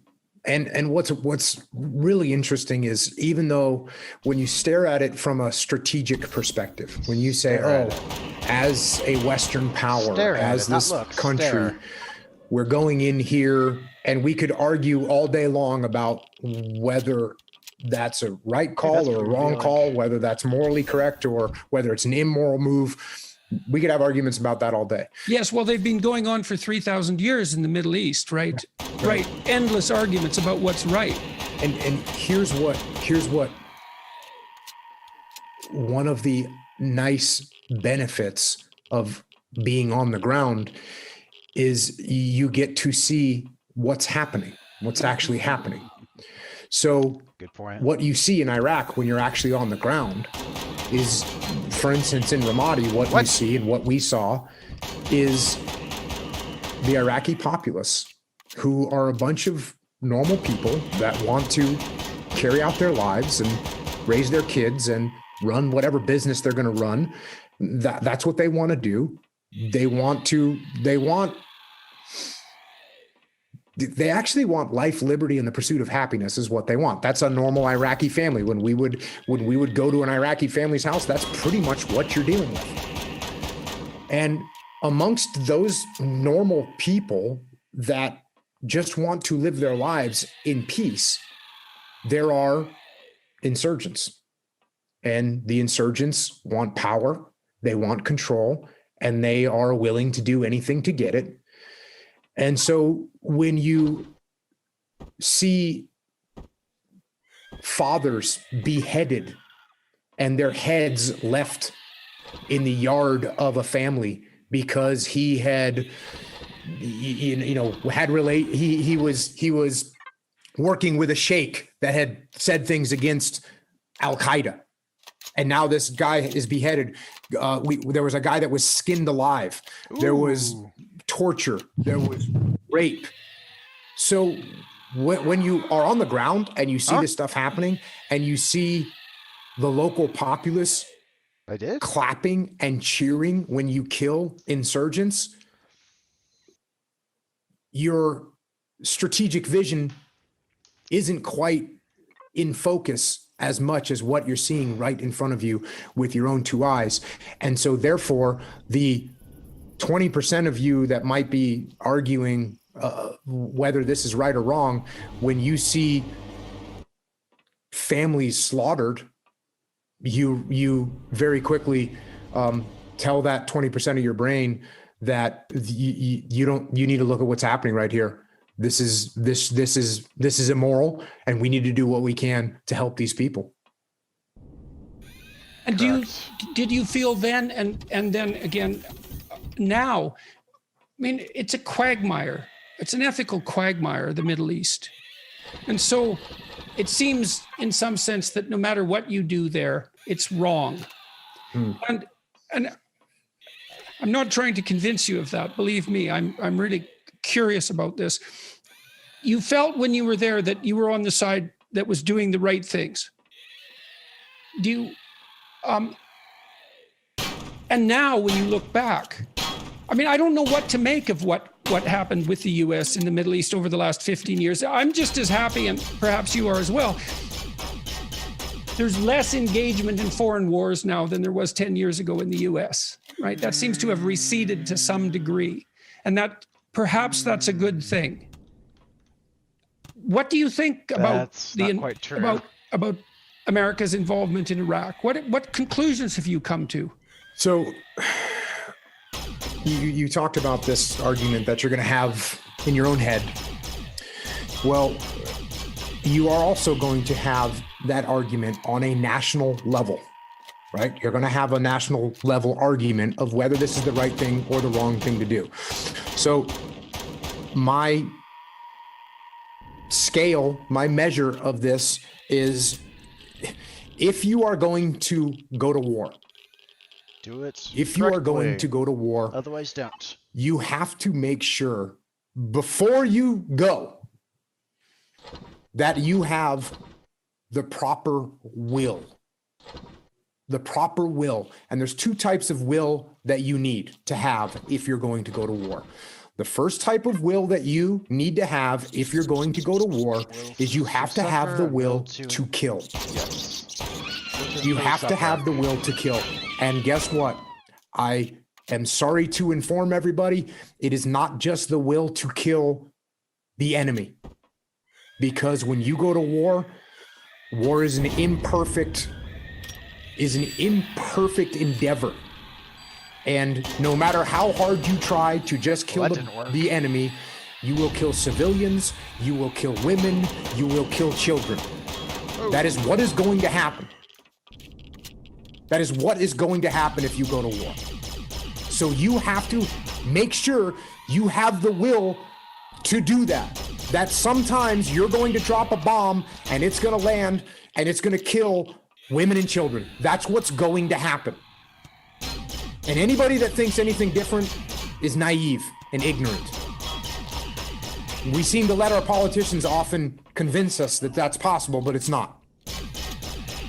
So you have to have the will to kill. And then on top of that, obviously, you have to have the will to die. You have to know and understand that if you embark in a war, your sons and daughters are going to be killed. That is what is going to happen. And anybody that says it's not going to happen is naive and ignorant. Now, I think before we go to war, oftentimes we rationalize that we can mitigate the risk of killing. We can mitigate the risk of dying. And for some reason, we think we can mitigate those risks down to zero, which is impossible. So if you have the will, if you look at a situation and say, we need to do something here for moral reasons, for national security reasons, we need to take action. Okay, so let me ask you a question there, if you don't mind. Whenever I have had to take difficult action in the past, so to take a risk, my justification for that, so what allowed me to organize my will, let's say, was a belief that inaction was a worse crime. So I'm trying to think through what it takes to conjure up the will that you just described, morally speaking. And it's very difficult to talk about the morality of war, but it's absolutely necessary, clearly. Do you believe that in the situation in Iraq, do you think that the argument was laid forth? It's such a The thing with Iraq is that Saddam Hussein was probably one of the most evil people that's ever lived. If you just look at the stuff he was doing, just as a guy, and that was justification enough for the entire war. But since we being the United States, since the United States psyoped itself in World War II into thinking of itself as the good guy and not just, a country, we have to have all these insane justifications for everything we do. So then the weapons of mass destruction narrative existed to justify the war on that level, to make it like a World War II kind of thing where you're preventing some coming use of weapons of mass destruction and genocide, that sort of thing. And the real justification should have been, hey, remember 9/11? Boy, we're pissed at Muslims. Hey, you know who's a shitty Muslim that we can get away with killing? Saddam Hussein. That was why we actually went to war with Iraq. For most people, that's why they supported it, I mean. Then, of course, you have all the financial motivations, political motivations, geopolitical motivations, countries in the region's motivations. But the reason that the Iraq War and 9/11 were connected is that it was a good way to kill a bunch of Muslims that we could morally justify. Because, hey, they have weapons of mass destruction, he's a bad dude. It was a punitive expedition, really. And everything else was window dressing, in my opinion. But I think in most people's minds, that's the truth of it. For, the masses. I mean, not people that actually think about things.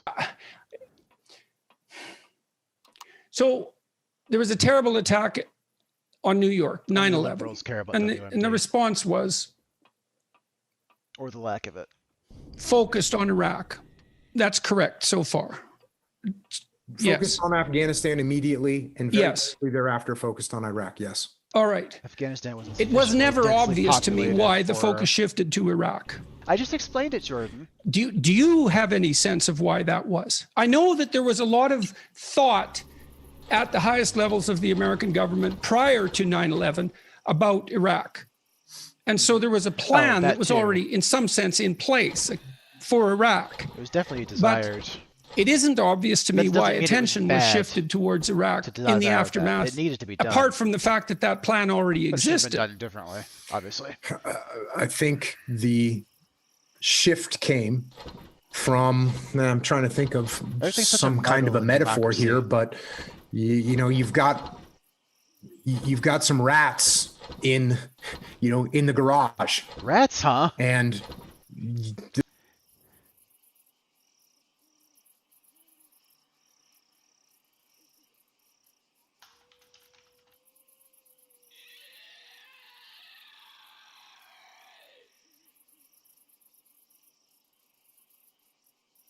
the rats have gnawed through some of the wiring, and so you go and you try and kill the rats in the garage, and you realize, you know what, this isn't the only place that these rats could be.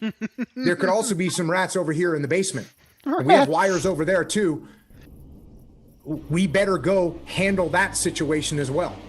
That's very You said that you insightful. were overwhelmed by the That's reality how of a lot the people situation follow on the it, too. ground. My first deployment to Iraq, we worked with, Iraq's a bad we place. just worked with SEALs. Basically, all the operations we did was just with SEALs. When we went back to Iraq in Ramadi, we were ordered to work with Iraqi soldiers. Now, the Iraqi soldiers were poorly trained. They were poorly equipped. They had low motivation. They're bad Some of them were not very trustworthy. And we were going out into the worst battlefield on planet Earth at the time. And it was pretty hard to make sense of that order, right? Mm-hmm. But when I thought through the order, why is my senior leadership ordering me to do this? Well, the answer is quite clear.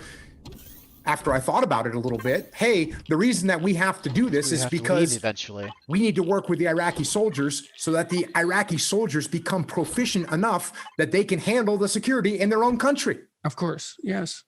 Okay, so my senior leadership isn't telling me to do something because they want me to die or want my troops to get wounded and killed. They're telling me to do something because it's a strategic move where in hopefully 2 or 3 years, the Iraqi military will be at a level where they can handle security in their own country. Okay, got it. Okay, that's part one. To be true. Well, when we got ordered to work with Iraqi soldiers, it wasn't just my SEAL task unit, it was everyone. All coalition forces, all American Army and Marine Corps was getting told, you'll work with Iraqi forces. And everyone kind of had that nervous feeling, right? Hold on a second. You want me to have this person that has a rusty AK-47 and a pair of sandals? You want that person to support me out on the battlefield? That doesn't make any sense. And so what the American forces did was when they were ordered to take Iraqi soldiers with them on an operation, and they would go out with a platoon of 40 Americans and they would take 2 Iraqis with them because they were told to take Iraqis, plural. So that means 2. That's what we're going to do. And they'd leave them in the Humvee and they'd go conduct their operations. Well, senior leadership got wind of this. And this obviously is not in the spirit of what we were being told to do. You're not going to get a nation's army trained up by taking 2 soldiers out. So the next thing the leadership said was, okay, here's the new order. For every ratio 1 American that you bring out, you have to have 7 Iraqi soldiers with you. So they imposed a ratio on us. Now, force protection. Ramadi at this time was a complete war zone. Other parts of Iraq were actually somewhat pacified. Oh, so you send them there. And in many of those pacified areas, that order actually made sense. The Iraqis in some areas, the Iraqi soldiers in some areas were actually capable of conducting decent operations with very little American oversight.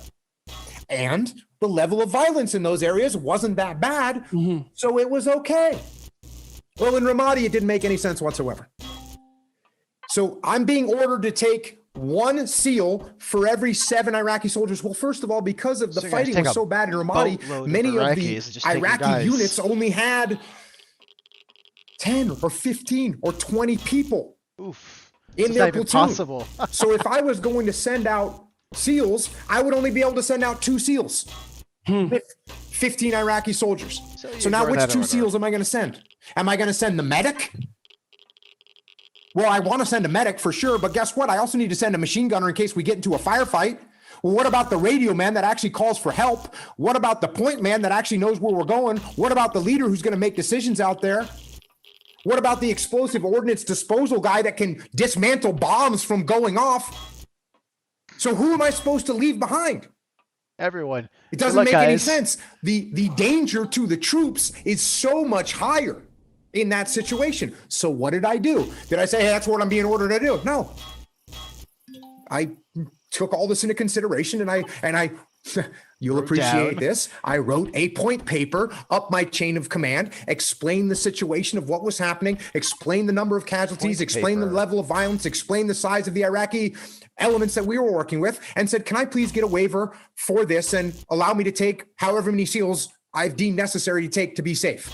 And my chain of command read it and said, yeah, sure, Jocko, do whatever you want to do. Thank you. So that's okay. So what you're telling me is that you take what you're told to do, and you take what you know to be the case on the ground, and you try to take both of them into account as much as possible, while you're also shunting information back up the hierarchy, hopefully to modify their decisions, the decisions they're making that aren't in accordance with the reality on the ground. Right. So you do. I mean, you do your best under the circumstances, but that seems to be a good answer. But it escalates. Obviously, it can escalate higher than that, right? The decisions, the orders that we're being given can escalate to a point where maybe this entire thing that we're doing, I think, is wrong. Right. Okay, so now we get into a situation where, and the reason that I have to explain all these other things is because it happens very rarely. It happens very rarely that, someone in the military is looking at a decision that's being made on a big scale and says, I think this is totally and completely wrong. Now, I will tell you, and I wrote about this in my last leadership book, Leadership Strategy and Tactics.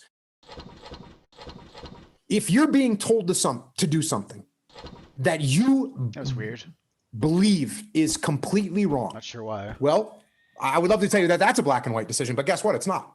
Even that's not a black and white decision, because Jordan, if you order me to go and assault a machine gun nest that's on a hill with my squad, and I know that this is a machine gun nest in a bunkered position, in an elevated position with interlocking fields of fire, and if we go up that hill, we're all going to die. And I look at you and say, hey, boss, I don't think that's a good call. They're elevated, they're bunkered, they're interlocking. This doesn't make any sense. And you go, no, Jocko, shut up and do it. And I said, no, I'm telling you, Jordan, this isn't a good idea. And you say, no, shut up and do it. Now, here's my decision point. Quit. If I say, you know what, I will not do it. I will not do it. You know what you do? You go, cool, Jocko, you're fired. And you get your yes man come over, and your yes man comes in and you say, go assault that machine gun nest. And he takes the squad up and he gets everybody killed. So I surrendered my influence when I drew that line in the sand and said no. And you doomed other people to death. And I doomed other people to death. Now, my boss orders me, you order me, and I say, okay, boss, got it.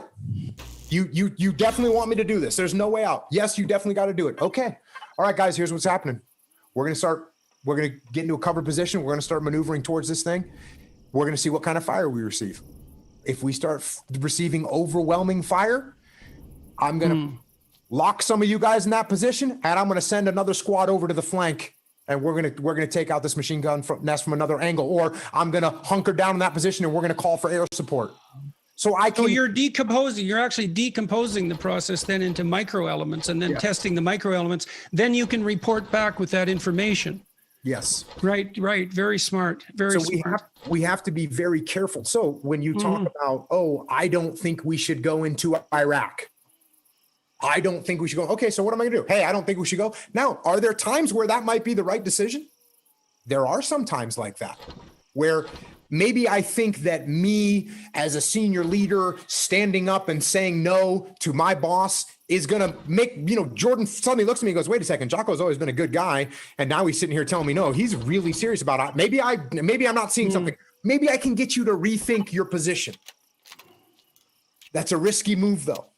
It's always a risky move to kind of draw a line in the sand or make kind of an ultimatum, because you use up your capital. You burn your leadership capital. It's even worse than that. You just completely surrender your leadership capital. You don't even use it. You obliterate it. It's gone. You have no more influence. You're done. So we have to think very long and hard about those things.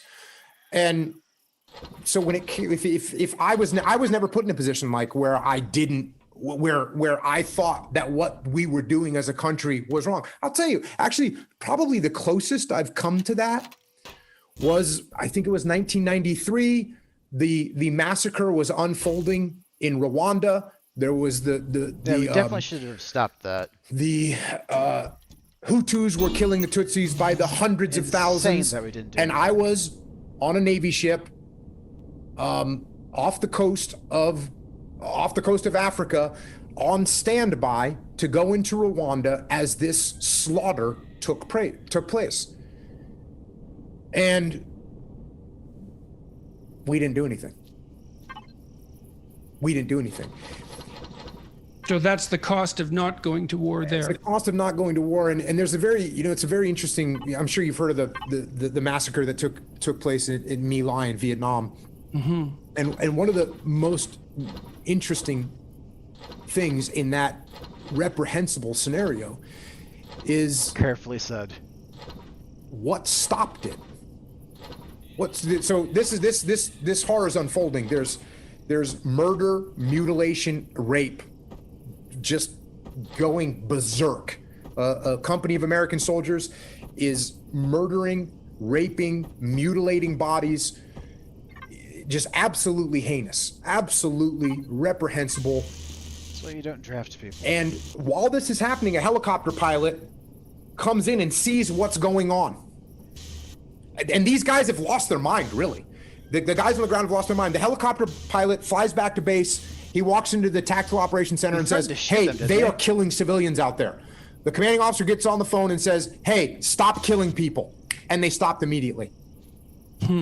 They stopped immediately. That's what tells you how important leadership is.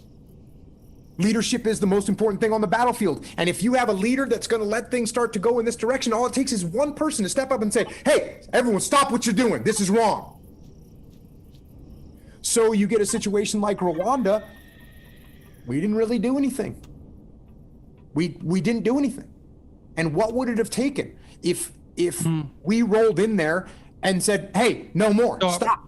Do they look around with their machetes covered in blood and wake up of their neighbors and say, ooh, wait a second. Yep, okay, we're going to stop. So I'm not saying these are easy predicaments, but certainly, the idea of, are there situations where it's better to do something than nothing? Hey, I'll tell you what, rolling into Baghdad and going into Saddam Hussein's torture chambers, which we did, and you see the hook, there was hooks, like hooks hanging from ceilings and drainage where blood would drain in these torture chambers. You see that a couple times and you think, I'm okay with us being in here and getting rid of this guy. See? What did I say? I'm going to switch topics. I want to talk to you about your books. And I'd like to know, look, you said right at the beginning of this interview that you wanted to be the best Navy SEAL, a good Navy SEAL. That's what you said. You didn't say the best. You wanted to be a good Navy SEAL. The best was aiming a little bit too high. Yeah, no, that's why I wanted to get the words right. What are you doing now? What? He's still doing the best. I mean, I presume that your life is still being lived in an expansion of that, the pursuit of that initial ideal. You've transformed multiple times. You're a civilian. You're a communicator, a mass communicator in a variety of different ways. I think you mentioned, we were talking offline a little bit, for example, that you have a clothing line.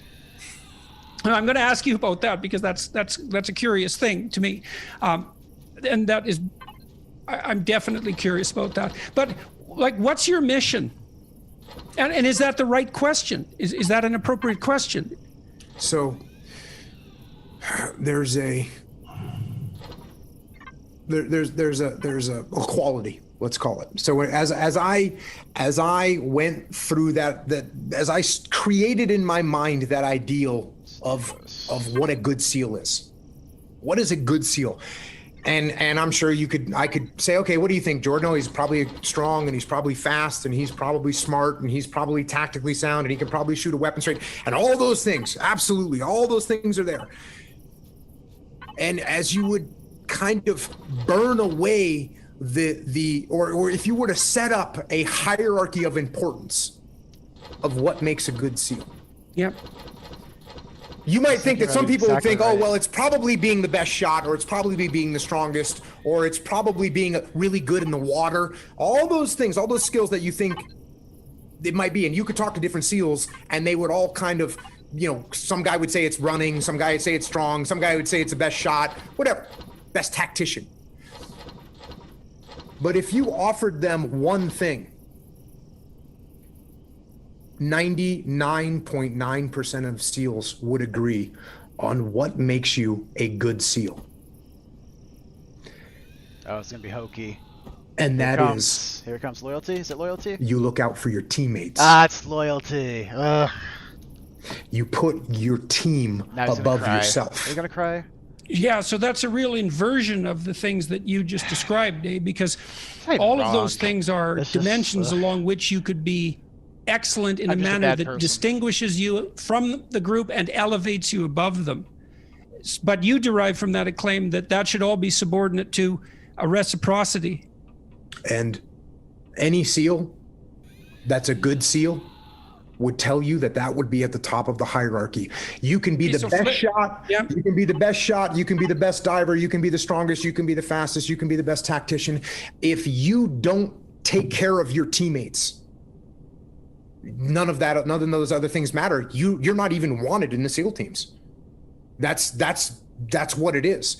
So, well, do you think that seems to me to be true for functional organizations in general? Is that, and certainly the people I've seen, this is part of the reason why casual critiques of hierarchies annoy me so much, because the people I've seen who are radically successful don't get there from power. They get there from ability, but also reciprocity. And 100% right. So when you say to take care, to look out for, and to take care of, I think you said to look out for. Flesh that out. What does that mean in the situations that you've been in, and how did that guide your behavior? It's a literal, constant, daily, hourly, by the minute attitude, which is, hey, my buddy needs me to move over there and cover for that area. That's what I'm going to do. My buddy needs me to bring him some more ammunition. My buddy needs me to help him clean his weapon. My buddy needs to you carry the boat. I need to pick up the boat because we're moving across the beach. All these things. So what are you doing? You're looking. So what, like you said, moment to moment. So what are you doing? You looking for ways to be useful constantly? How can I support my teammates? What can I give to them? How can I make their situation better right now? And that guy that has that attitude is going to have a great reputation in the SEAL team. Well, then you can think too, of course, then the fact that you're outstanding on any number of dimensions, let's say, that becomes an asset of the team rather than something that's a competitive liability. Because like, if you're going to be looking out for me, and I really believe that, the fact that you're stronger and smarter than me is actually really good. Because now I've got someone who's stronger than me and smarter than me who's looking out for me. And so whatever competitive jealousy there might have been there could be easily subsumed under appreciation for those positive attributes. Yes, and we are going to work together because guess what? You might be the strongest, but I'm a little bit faster than you. Right. And you might be a good shot, but I'm better in the water than you are. And we're going to be in the water and shooting. So we're each going to have a chance to be number one. Yes. So the reason I went to that. And how long did it take you to figure that out? Like, you said something interesting about assembling the image of an ideal SEAL in your imagination. And so was that something that, were you consciously aware of doing that while you were doing that? Or did you see that you were doing that in retrospect? Unconscious, and saw that I did it in retrospect. And the team, the support your teammate is something that you hear immediately. And if you listen to it, you can't miss it. Now, guys miss it. Guys definitely miss it. You can't But miss it. Guys if miss your it, eyes are though. open and your ears are open, you can't miss it. It's day one, SEAL basic indoctrination. You take care of your swim buddy. They literally say that day one. They'll say, take care of your swim buddy. And what does that mean in the swim buddy context? What does that translate to practically? That means before Jordan gets inspected by the instructor, I take a look at Jordan's gear and make sure it's all squared away and say, you're good to go. As opposed to seeing that your life jacket's got a twisted strap and just sitting there looking straight ahead. No, I want to make sure you're okay. That's actually, before I check myself, I'm checking you. Before I check myself, I'm checking you. I'm making sure that you're good to go. See, this is partly why these claims, the broad claims that are being made in the social world at large now about hierarchical power being the fundamental attribute of society, really know how is power so works. disturbing to me. Like, very few people because do. this is not true. It's literally not true.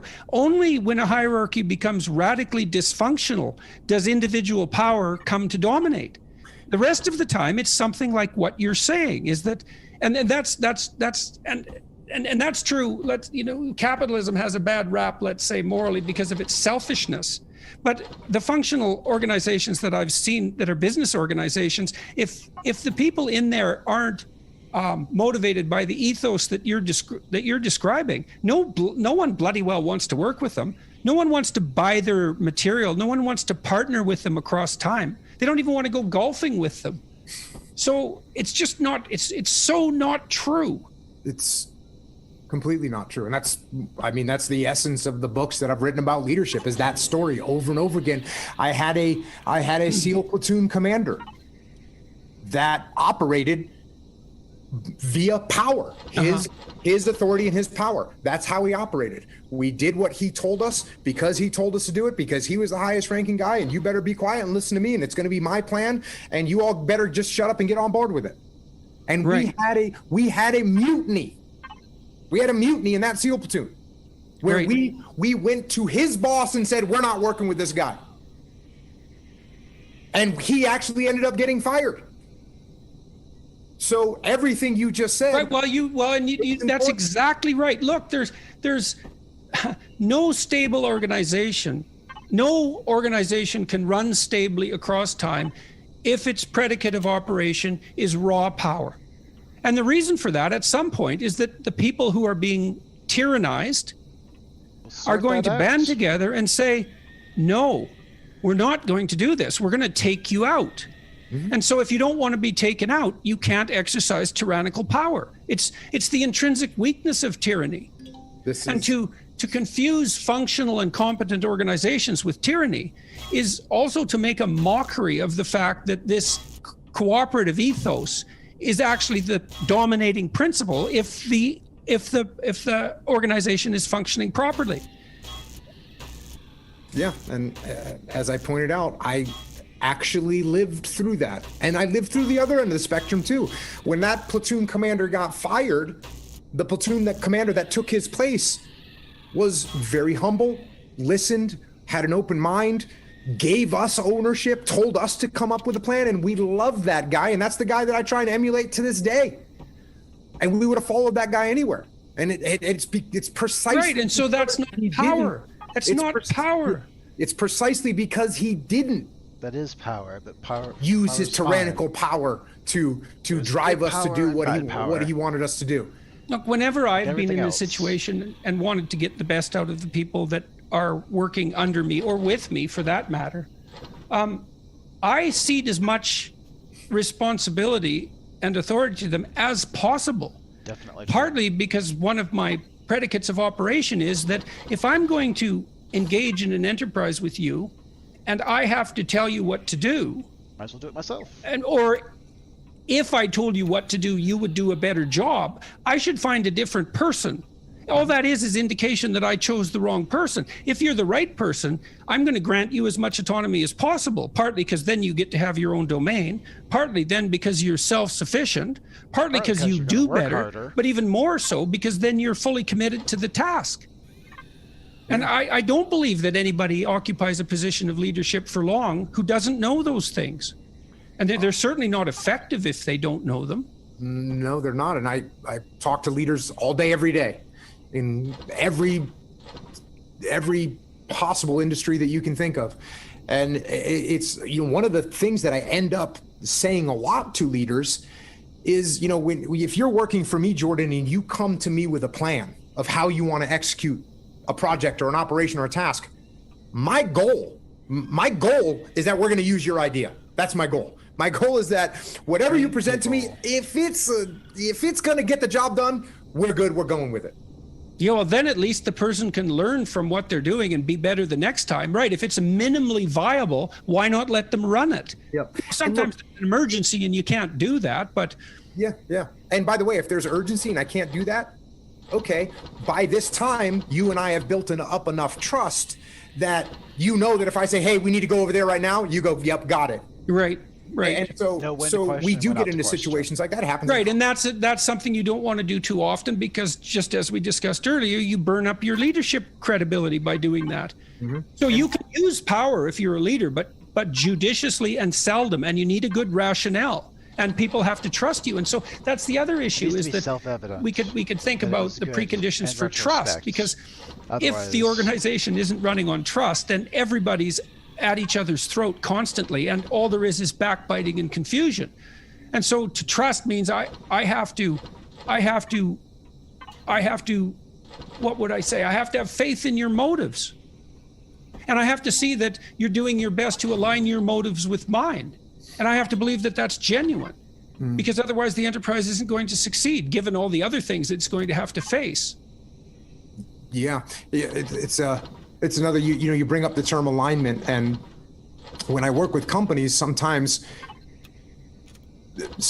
we'll start talking about alignment. Mm-hmm. And quite frankly, in most cases, vast majority of cases, if you and I are at a company, if we go high enough up what I call the ladder of alignment, if we go high enough up that ladder, we'll get to a point where we're going to be aligned, because look, what we're trying to do, definitely. We're trying to take care of our team. We're trying to provide a good service to our clients, and we're trying to be profitable. Yeah. And if that's what we're trying to do, and 99.9% of the times, the companies that I work with, I have to talk them through this, but I can say we can get to a point where we are aligned. Now, what alignment has like a cousin or maybe a step cousin called agenda.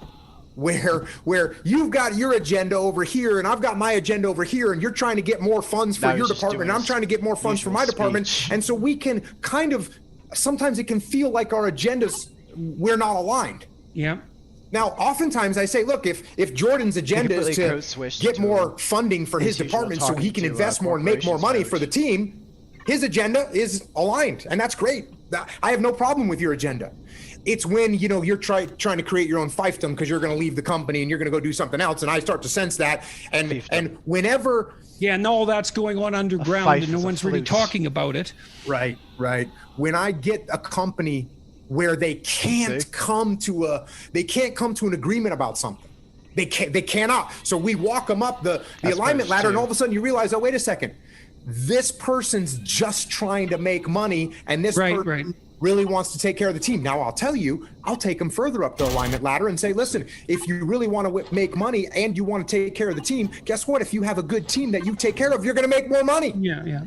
So you can get aligned, unless people are starting to take care of themselves instead of take care of the team, which goes back to what we were just talking about. Which is also extremely short-sighted in my estimation, because for a bunch of reasons, I line some of this out in this new book. I realized a long time ago that there isn't much difference. There might be no difference, actually, technically speaking, in taking care of yourself and in taking care of other people. And here's the reason. So you might say, well, a long enough period of time. I'm one person and everyone else is a group of people. And so there's that competition between me as one person and what this one person wants and the group. But that's not true, because I'm actually a group. And the reason I'm a group is, well, there's me today, but there's me over the next week, and there's me over the next month, and then there's me over the next year, and over the next 5 years, and over the next 10 years. And the me that exists right now can't betray the me that's going to exist next week by doing something short-sighted and impulsive that will, produce a burst of impulsive pleasure, but will compromise the future. And so if I'm taking myself into account seriously, which I'm an entity that has multiple incarnations, let's say, across very large spans of time, then I immediately have a community that I have to serve. I have to serve the 80-year-old person that I'm going to become. And the difference between that and serving 80-year-old people in the community is negligible. It's the same thing. So if I'm taking care of someone in a senior's home, for example, the difference between that and how I'm going to be taken care of when I'm 80 is negligible. And so there's no way out of the ethical demand of serving the group, even if your selfishness is of the most enlightened kind. Well, that's one of the most beautiful things about this whole thing conceptually, is that if I put the team before myself, if I put the mission and the team before myself, and by being a good team player, I lift up Jordan and I make you look good and I give you the support you need. The beautiful thing about this is eventually I'm going to win. Right. Absolutely. I'm 100% going to win. And people get short-sighted, as you're talking about, where I think, you know what, if I can pull this project away from Jordan, I can raise my head up and get some credit for this. The boss is going to look at me and he's probably going to give me a promotion. And that might work. Once. That might work once. Yeah. Or twice. Yeah. And then my reputation is, oh, you don't want Jocko on your team because he's the one that's going to be maneuvering around trying to make himself look good instead of trying to accomplish the mission. Yeah. So ultimately, if you take care of people, if you're a good SEAL, if you're a good team player, you will win in the end. That's what's going to happen. And yes, and you'll win surrounded by people who are thrilled to death that you won. and that's a much better form of winning than to be bitter and alone. Yeah, because you've snatched something on the from someone back else. of the fallen. Right, absolutely. And the fact that you can only get away with that once or twice is dead relevant, because human beings are very sensitive to negative emotion. We remember. And one of the things we really remember is betrayal. And so if you don't play the game straight and you have to play the game over and over with the same people, then you're dead in the water. And then you're going to be in your own little hell. You're going to think, well, why won't anybody play with me? And the answer to that is, well, you don't play fair. And people gave you a chance a few times and you demonstrated that, and there's no coming back. So yeah. And the reason I went off on this tangent is because you asked me your mission now. What am I doing now? You bet. And I think that along the way in my career in the Navy, I was so ingrained with the fact of trying to be a good teammate. Yeah. That when I retired, I kept just trying to help people out and say, hey, you know what? I can teach you something about leadership. Do you want to know something about leadership? I can help you with this, or I can at least talk you through, and maybe I can share some stories of what I've learned about human nature, and that way you don't have to learn those lessons by beating your head up against the wall, and then maybe I can help you out with, hey, putting some stuff together that you can take as supplements, and that's going to make you a little bit healthier and stronger. And by the way, we're trying to rebuild our community in New England where we came from, where we used to have a bunch of factories making clothes, and maybe we could rebuild that, and that way everyone. So great. So there's the clothing question. And so tell me about that. So because it's kind of a surprise, right? You have a clothing line. I think, well, that's so funny, and that Jocko has a clothing line. It's so cool that's the case, and not expected. So I knew there was a backstory there. So I don't imagine that it stems from an obsession with fashion. You called it, dude. Okay, so what happened, and why did you get interested in it, and what's going on? Okay, so I was, I started my podcast and I was interacting with people, and I talk about jiu-jitsu a lot, Brazilian jiu-jitsu. I'm a very big supporter of people training jiu-jitsu and mixed martial arts in general, but I am absolutely a jiu-jitsu guy. So a lot of people started doing jiu-jitsu and they started training, and so they would ask me that the uniform for jiu-jitsu is called a gi. And people would ask me, hey, I'm starting jiu-jitsu, or I started jiu-jitsu and I need to get a gi. What kind should I get? And I knew from having gis over the years that gis were made in China, and whatever horrible slave labor scenarios are happening there.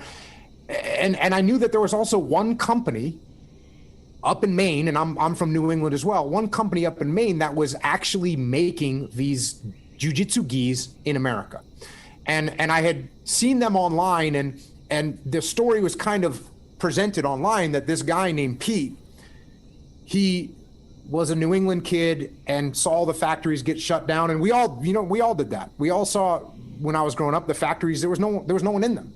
Yep. And he saw that, and he was also a jiu-jitsu guy. And so he wanted to make gis, jiu-jitsu gis in America. As he started to go down that path, he realized that the material that you would get to sew together a gi was not produced anywhere in America. So he decided he was going to get a loom to weave this material. And he starts asking around and poking around, and eventually finds that in a 500,000 square foot abandoned factory in Lewiston, Maine, there is one loom that hadn't been shipped overseas. And the woman that kind of owned it was planning to one day put that loom in a museum. And he said, I'll buy it from you. And so he bought this massive loom. You know, it's as big as a couple beds put together, weighs thousands and thousands of pounds. And he gets some of his buddies, and they go and drag this loom out of this factory, and they take it apart. Yeah, what a cool find, eh? Yeah. What a remarkable piece of equipment. Completely remarkable. And he finds he finds people that knew about these things, find some old timers. There was a guy named Lenny who's since died, but he used to work on looms. And he hired him and said, all right, he says, what do you want me to do? He said, we got to make this thing work. So he starts weaving this material, gets this thing up and running. So one day, and I'm following this story. I've been following that story for 3 or 4 years. And I'd actually reached out to him and said, hey man, I know you're up in Maine. I'm from up there. What do you think? You know, can I get some of your gis? I'd like to have some of your gis, and how much are they or whatever. And I wouldn't even hear back from him. Because he's in Maine. These guys, you know, I make fun of him because he's up in Maine. He's in Farmington, Maine, population 7,000. So anyways, one day I'm doing like a live social media interaction with people. And someone says, hey, I'm just starting jiu-jitsu. What kind of gi should I get? And I said, I'll tell you what, you should get an origin gi. And by the way, I said, if anybody on here knows this guy named Pete Roberts that runs that company up there, if you could please tell him I want to talk to him, that'd be really cool. So a few days go by and I get like a message that says, hey, I reached out through my business connections and I found this guy, Pete Roberts. Here's his number or whatever. Here's his email. So I say, all right, great. So we set up a Skype call. This was a few years ago, and we meet each other and we talk for 4 hours. And I come walking out of my office and my wife says, it sounded like you were talking to yourself in there, because we were just, you know, we were on the same page. So I ended up flying up to Maine. We had a steak and we had a handshake, and we merged and started working together. And what was great was he had this great people up there and was building these gis, but he didn't have a platform. He's in Farmington, Maine. So there's not a bunch of jiu-jitsu studios in Farmington, Maine. Well, I had luckily a platform to talk to people about. Right. Well, and no matter how good your product, man, and everyone needs to know this, the world will not beat a pathway to your doorway for your damn product. You need to pay attention to sales and marketing, and you can't be contemptuous of it. It's like, who the hell's going to buy something they don't know about? So we shook hands. We started working together. And then we started making jiu-jitsu gis, and believe it or not, you know, now we had a bunch of people that wanted these jiu-jitsu gis because they're the best in the world. They're made in America. They're made by Americans with their American cotton and woven on American looms. So it's a beautiful thing. It's a beautiful thing. And one day I was in the airport, and I'm sitting there in the airport as we're selling a bunch of jiu-jitsu gis, and I'm looking around, and I called up Pete, and I said, "Hey Pete," I said, "how many people do you actually know that do jiu-jitsu?" And he said, he's like, "I don't know, like maybe 50 or 100." And I said, "How many people do you know that wear jeans?" And he said, "Everybody." And I said, "Why aren't we making jeans?" And he said, let me go. So the next thing we did was we started making jeans because the iconic American jeans that you wear aren't made in America. The iconic American jeans that people think represent America, they're not made in America. And that's wrong. And the other crazy thing about this is, so do you make good jeans? We make the best jeans in the world. Do they have spandex in them? They do. They do. They have a little bit of stretch in them. We've got a heavy pair and a lighter pair. And yeah, it's great. And where can people find these? Origin, how do they look for them? OriginUSA.com. If you go to jocko.com, you can find all this stuff.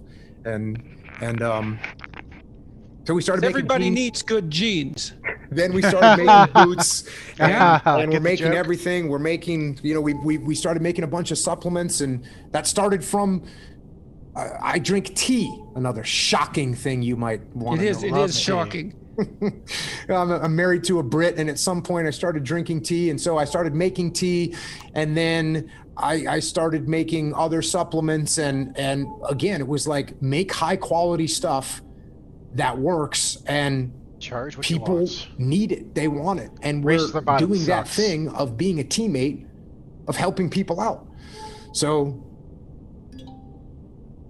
that, I knew there was a good story in that clothing. Yeah, it's a great story. It is a great story. Yeah. Absolutely. If you've ever seen I don't know, maybe you could help me with my personality. You know what I like about that too? I've learned something in the last while. Like I noticed very much that people allow a casual and unconscious contempt to stop them from, to elevate the status of what they're doing, I would say, but also to allow them the luxury of not having to consider the importance of all the things they're not doing.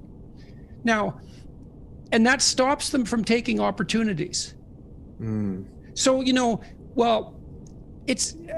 I was watching this show last night. It was The Devil Wears Prada, and it was about the fashion industry and this girl who starts. You instantly thought of me? Absolutely. I thought, that's right, the Jocko fashion special. But this girl, she has contempt for the fashion industry, and that's portrayed as a moral virtue. And I wasn't on her side to begin with. I thought, no, there's probably something to this. And what you should do is shut up and learn about it before you criticize it. But it's more comfortable in some sense to have contempt for things, and it's so interesting to talk to you about your clothing line. You saw opportunity there in all sorts of ways, and it fitted into this context of, let's say, of being of broader service. And because you didn't have contempt for it at all, at any level, for the machinery, for the manufacturing, for the fact of making clothing, for having your name associated with that, for all of that, then it enables you to see an opportunity there and to do something immediately, and then to make an enterprise grow and work. And so that's another thing, is that casual contempt for what you can't do. Can't do that. That's a real ethical mistake. Yeah, that one will definitely. I see among academics, there's always contempt for businessmen, and the immorality of the capitalist enterprise. And then I see among businessmen, contempt for intellectualism and the ivory tower. And I think that's not doing either of you guys much good, because you both have something to bring to the table in a real sense, and some appreciation for what the other one knows that you don't is well worth everyone's attempt. And then everybody gets to win too. It's like, well, great, man, you've got this business enterprise, more power to you. And then you can say too, well, great, you teach all these people and you have this advanced learning, and isn't the world better because we can both bring that to the table? No need for that envy, not at all. It just contaminates things. Yeah, unless you let your ego slide in there, and you start to think, well, I studied so hard, and yet I'm only making whatever I'm making as a. Yeah, well, that's a huge part. Look, it's a huge part of the culture war, I believe, is that there's a tremendous resentment in the university about the fact that high-level intellectual endeavor doesn't attract disproportionate salary when other occupations do. But it certainly has no shortage of other rewards. You know, absolute job security being one of them, and freedom for that matter. So anyways. Yeah. I've been surprised that there's all this talk in America right now about the divisiveness in America. I've been surprised that the ego hasn't come up more often, because you mean as a topic? As a reason, as a causal effect. Okay, sure. Yeah. Of the fact that a causal effect. I go to have a conversation with someone, and I just think that I guess I'm that does right. make sense. I think that my viewpoints are right and your viewpoints are wrong. Heard causal effect Worse, not just wrong, contemptible. Exactly. That's like the ultimate expression of wrong, right? They're beneath my consideration. Hey, like my father. Yeah, and that's not good. That's definitely not good. How do I listen to anything that you say? How do I find any common ground with you if I think that what you think is contemptible?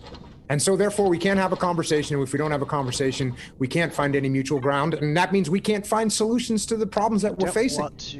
And it means when push comes to shove, we have to fight. You don't want to be found Yes, it contemptible. does. Don't be contemptible. I'm here to tell you that's not You're a good making the option. rest of us feel bad for treating you with contempt that you've deserved. You know, that's a good place to stop.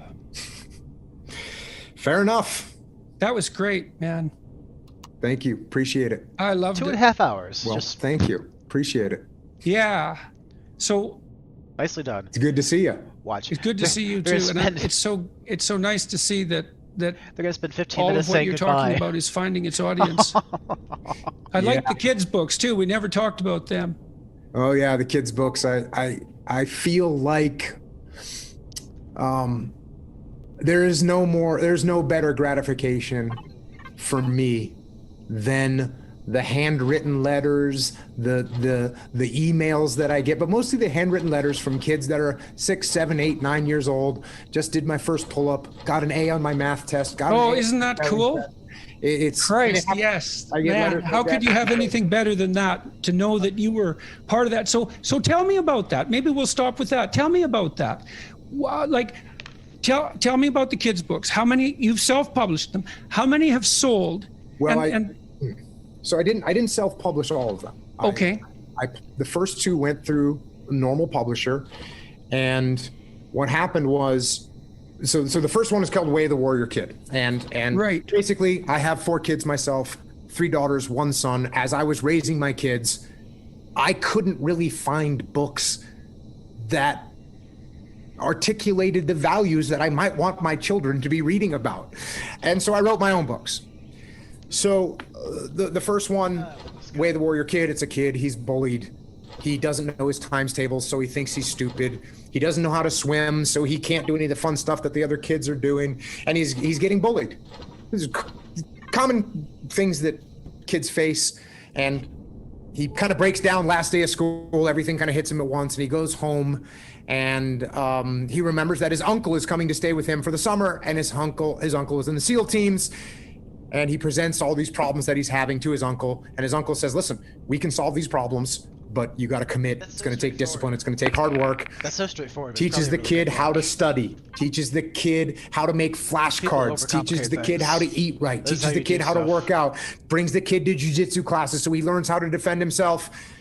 Kid goes back to school and he's in a much better place.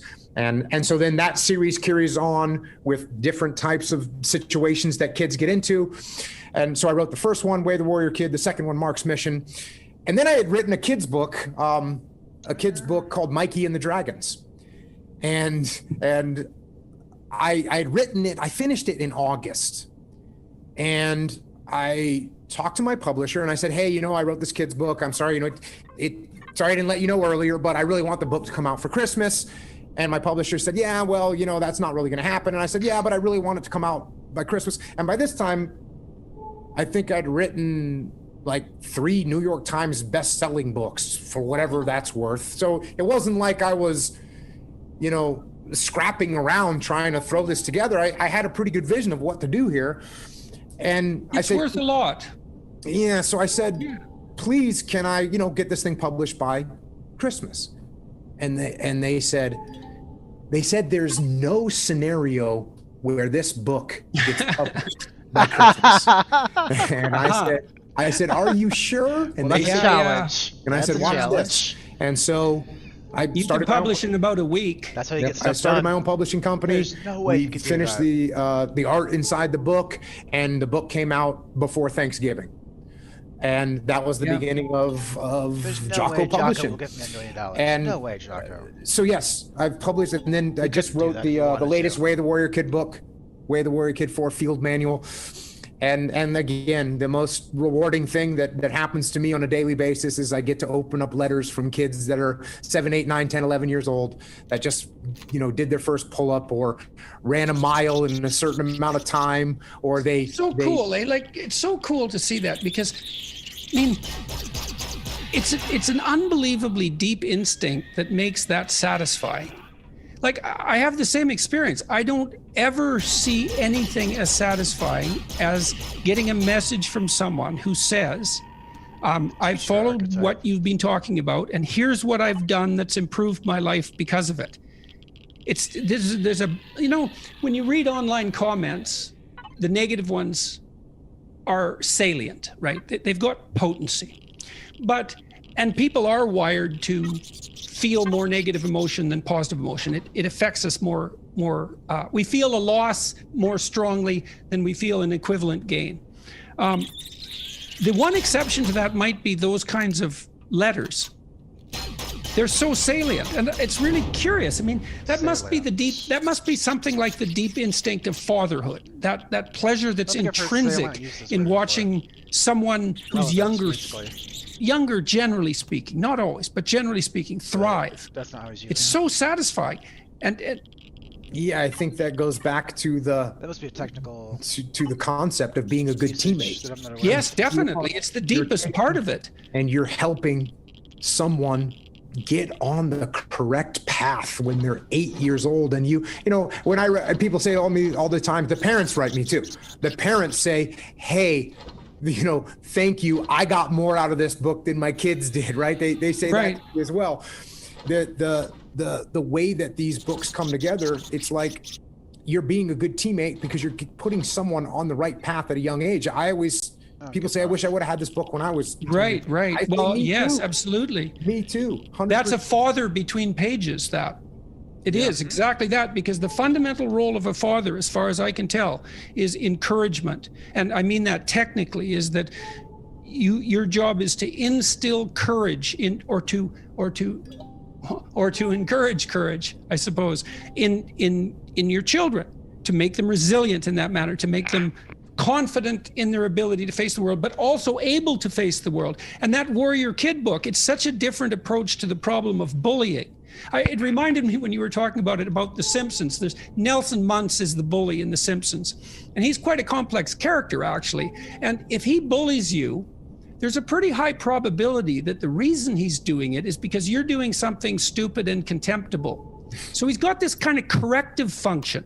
And he's not a bad kid, even though he's a bully. Some of his bully compatriots are bad kids, but he's not. He's from a family that's not doing well. He has his reasons for what he's like, but he is kind of a corrective, Everyone has a reason for why they're bad. There's a scene too in The Simpsons where one of the teachers says to Ralph, poor Ralph, the children are right to laugh at you, Ralph, which is a hilarious line, but also absolutely terrible. But in your Warrior Kid book, the message there is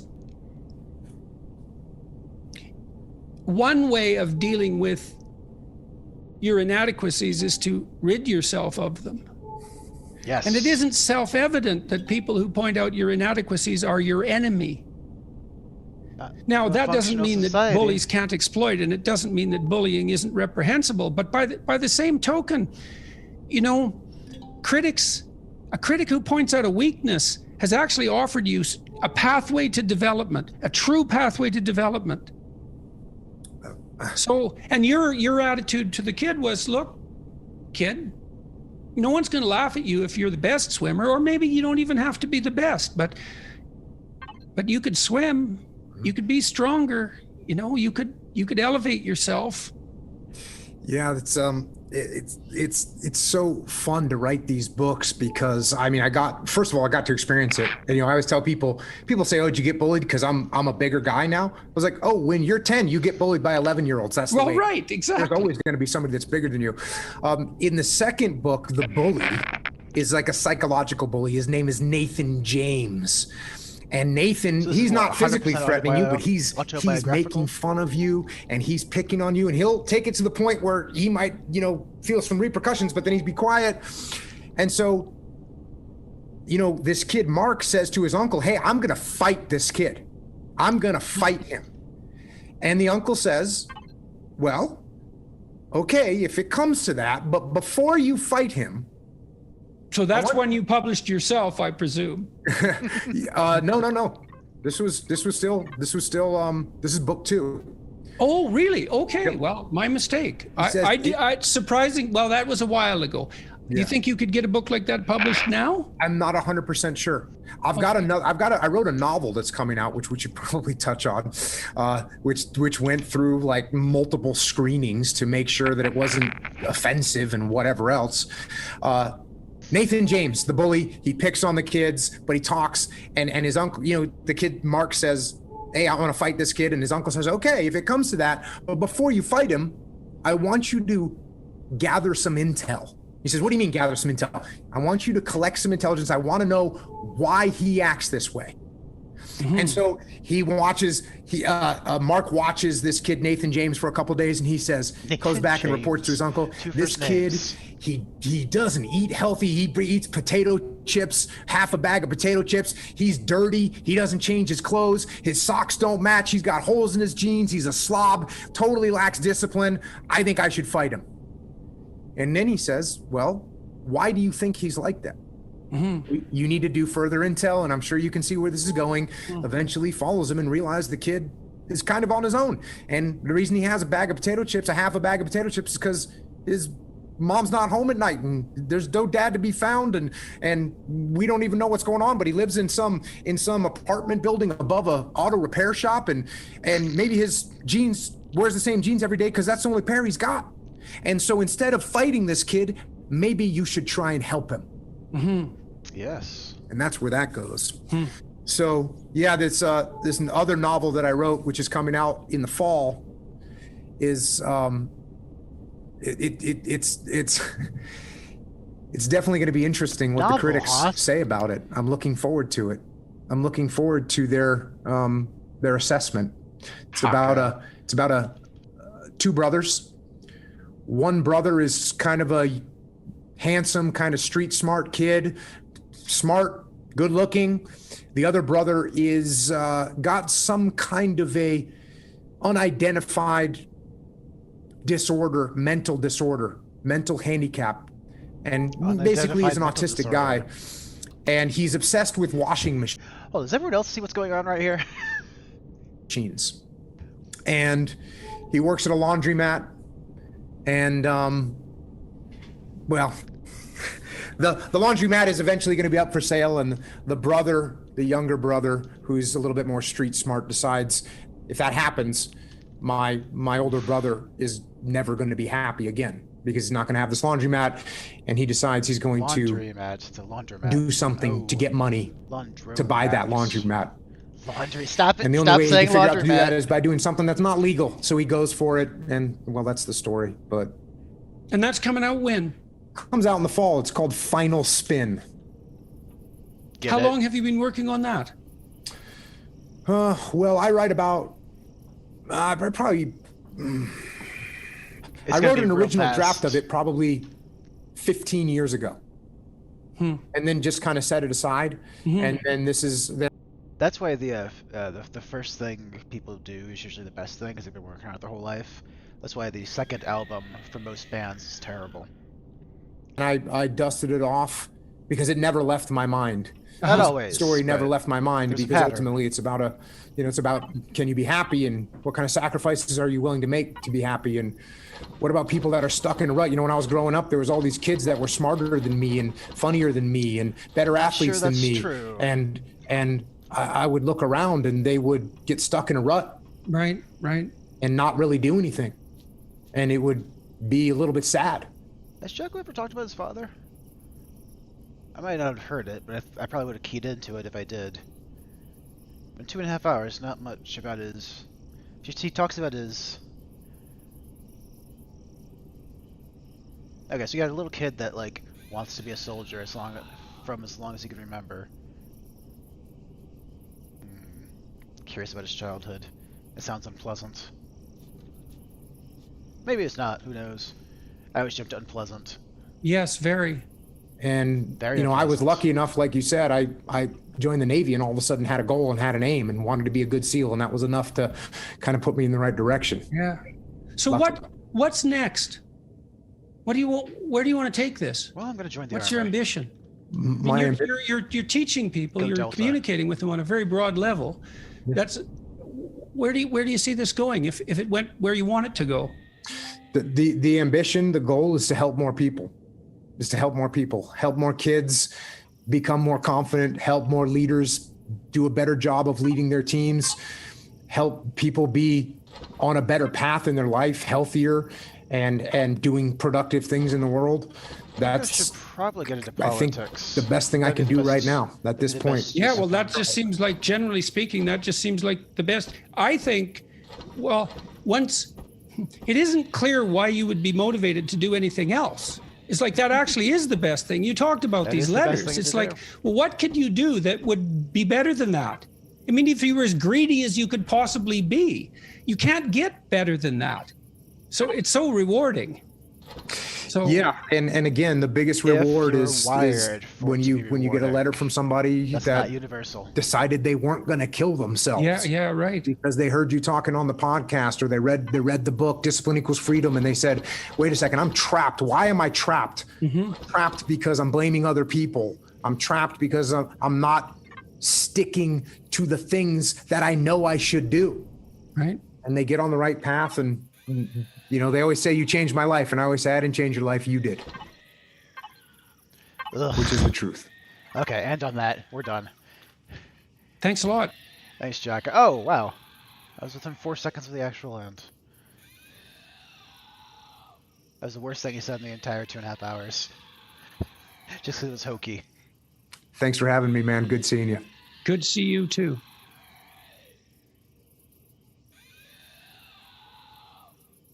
Maybe I should have killed that thing before I sealed off the basement. This is Jocko Podcast number 112 with Echo Charles and me, Jocko Willink. Good evening, Echo. Good evening. I can look in his eye. Let's see here. I'm going to stop it for a moment just to differentiate between genres. I think the people that enjoy the comedy content and the people that enjoy the not comedy content are not entirely overlapping. But mostly overlapping. And the people that are not entirely overlapping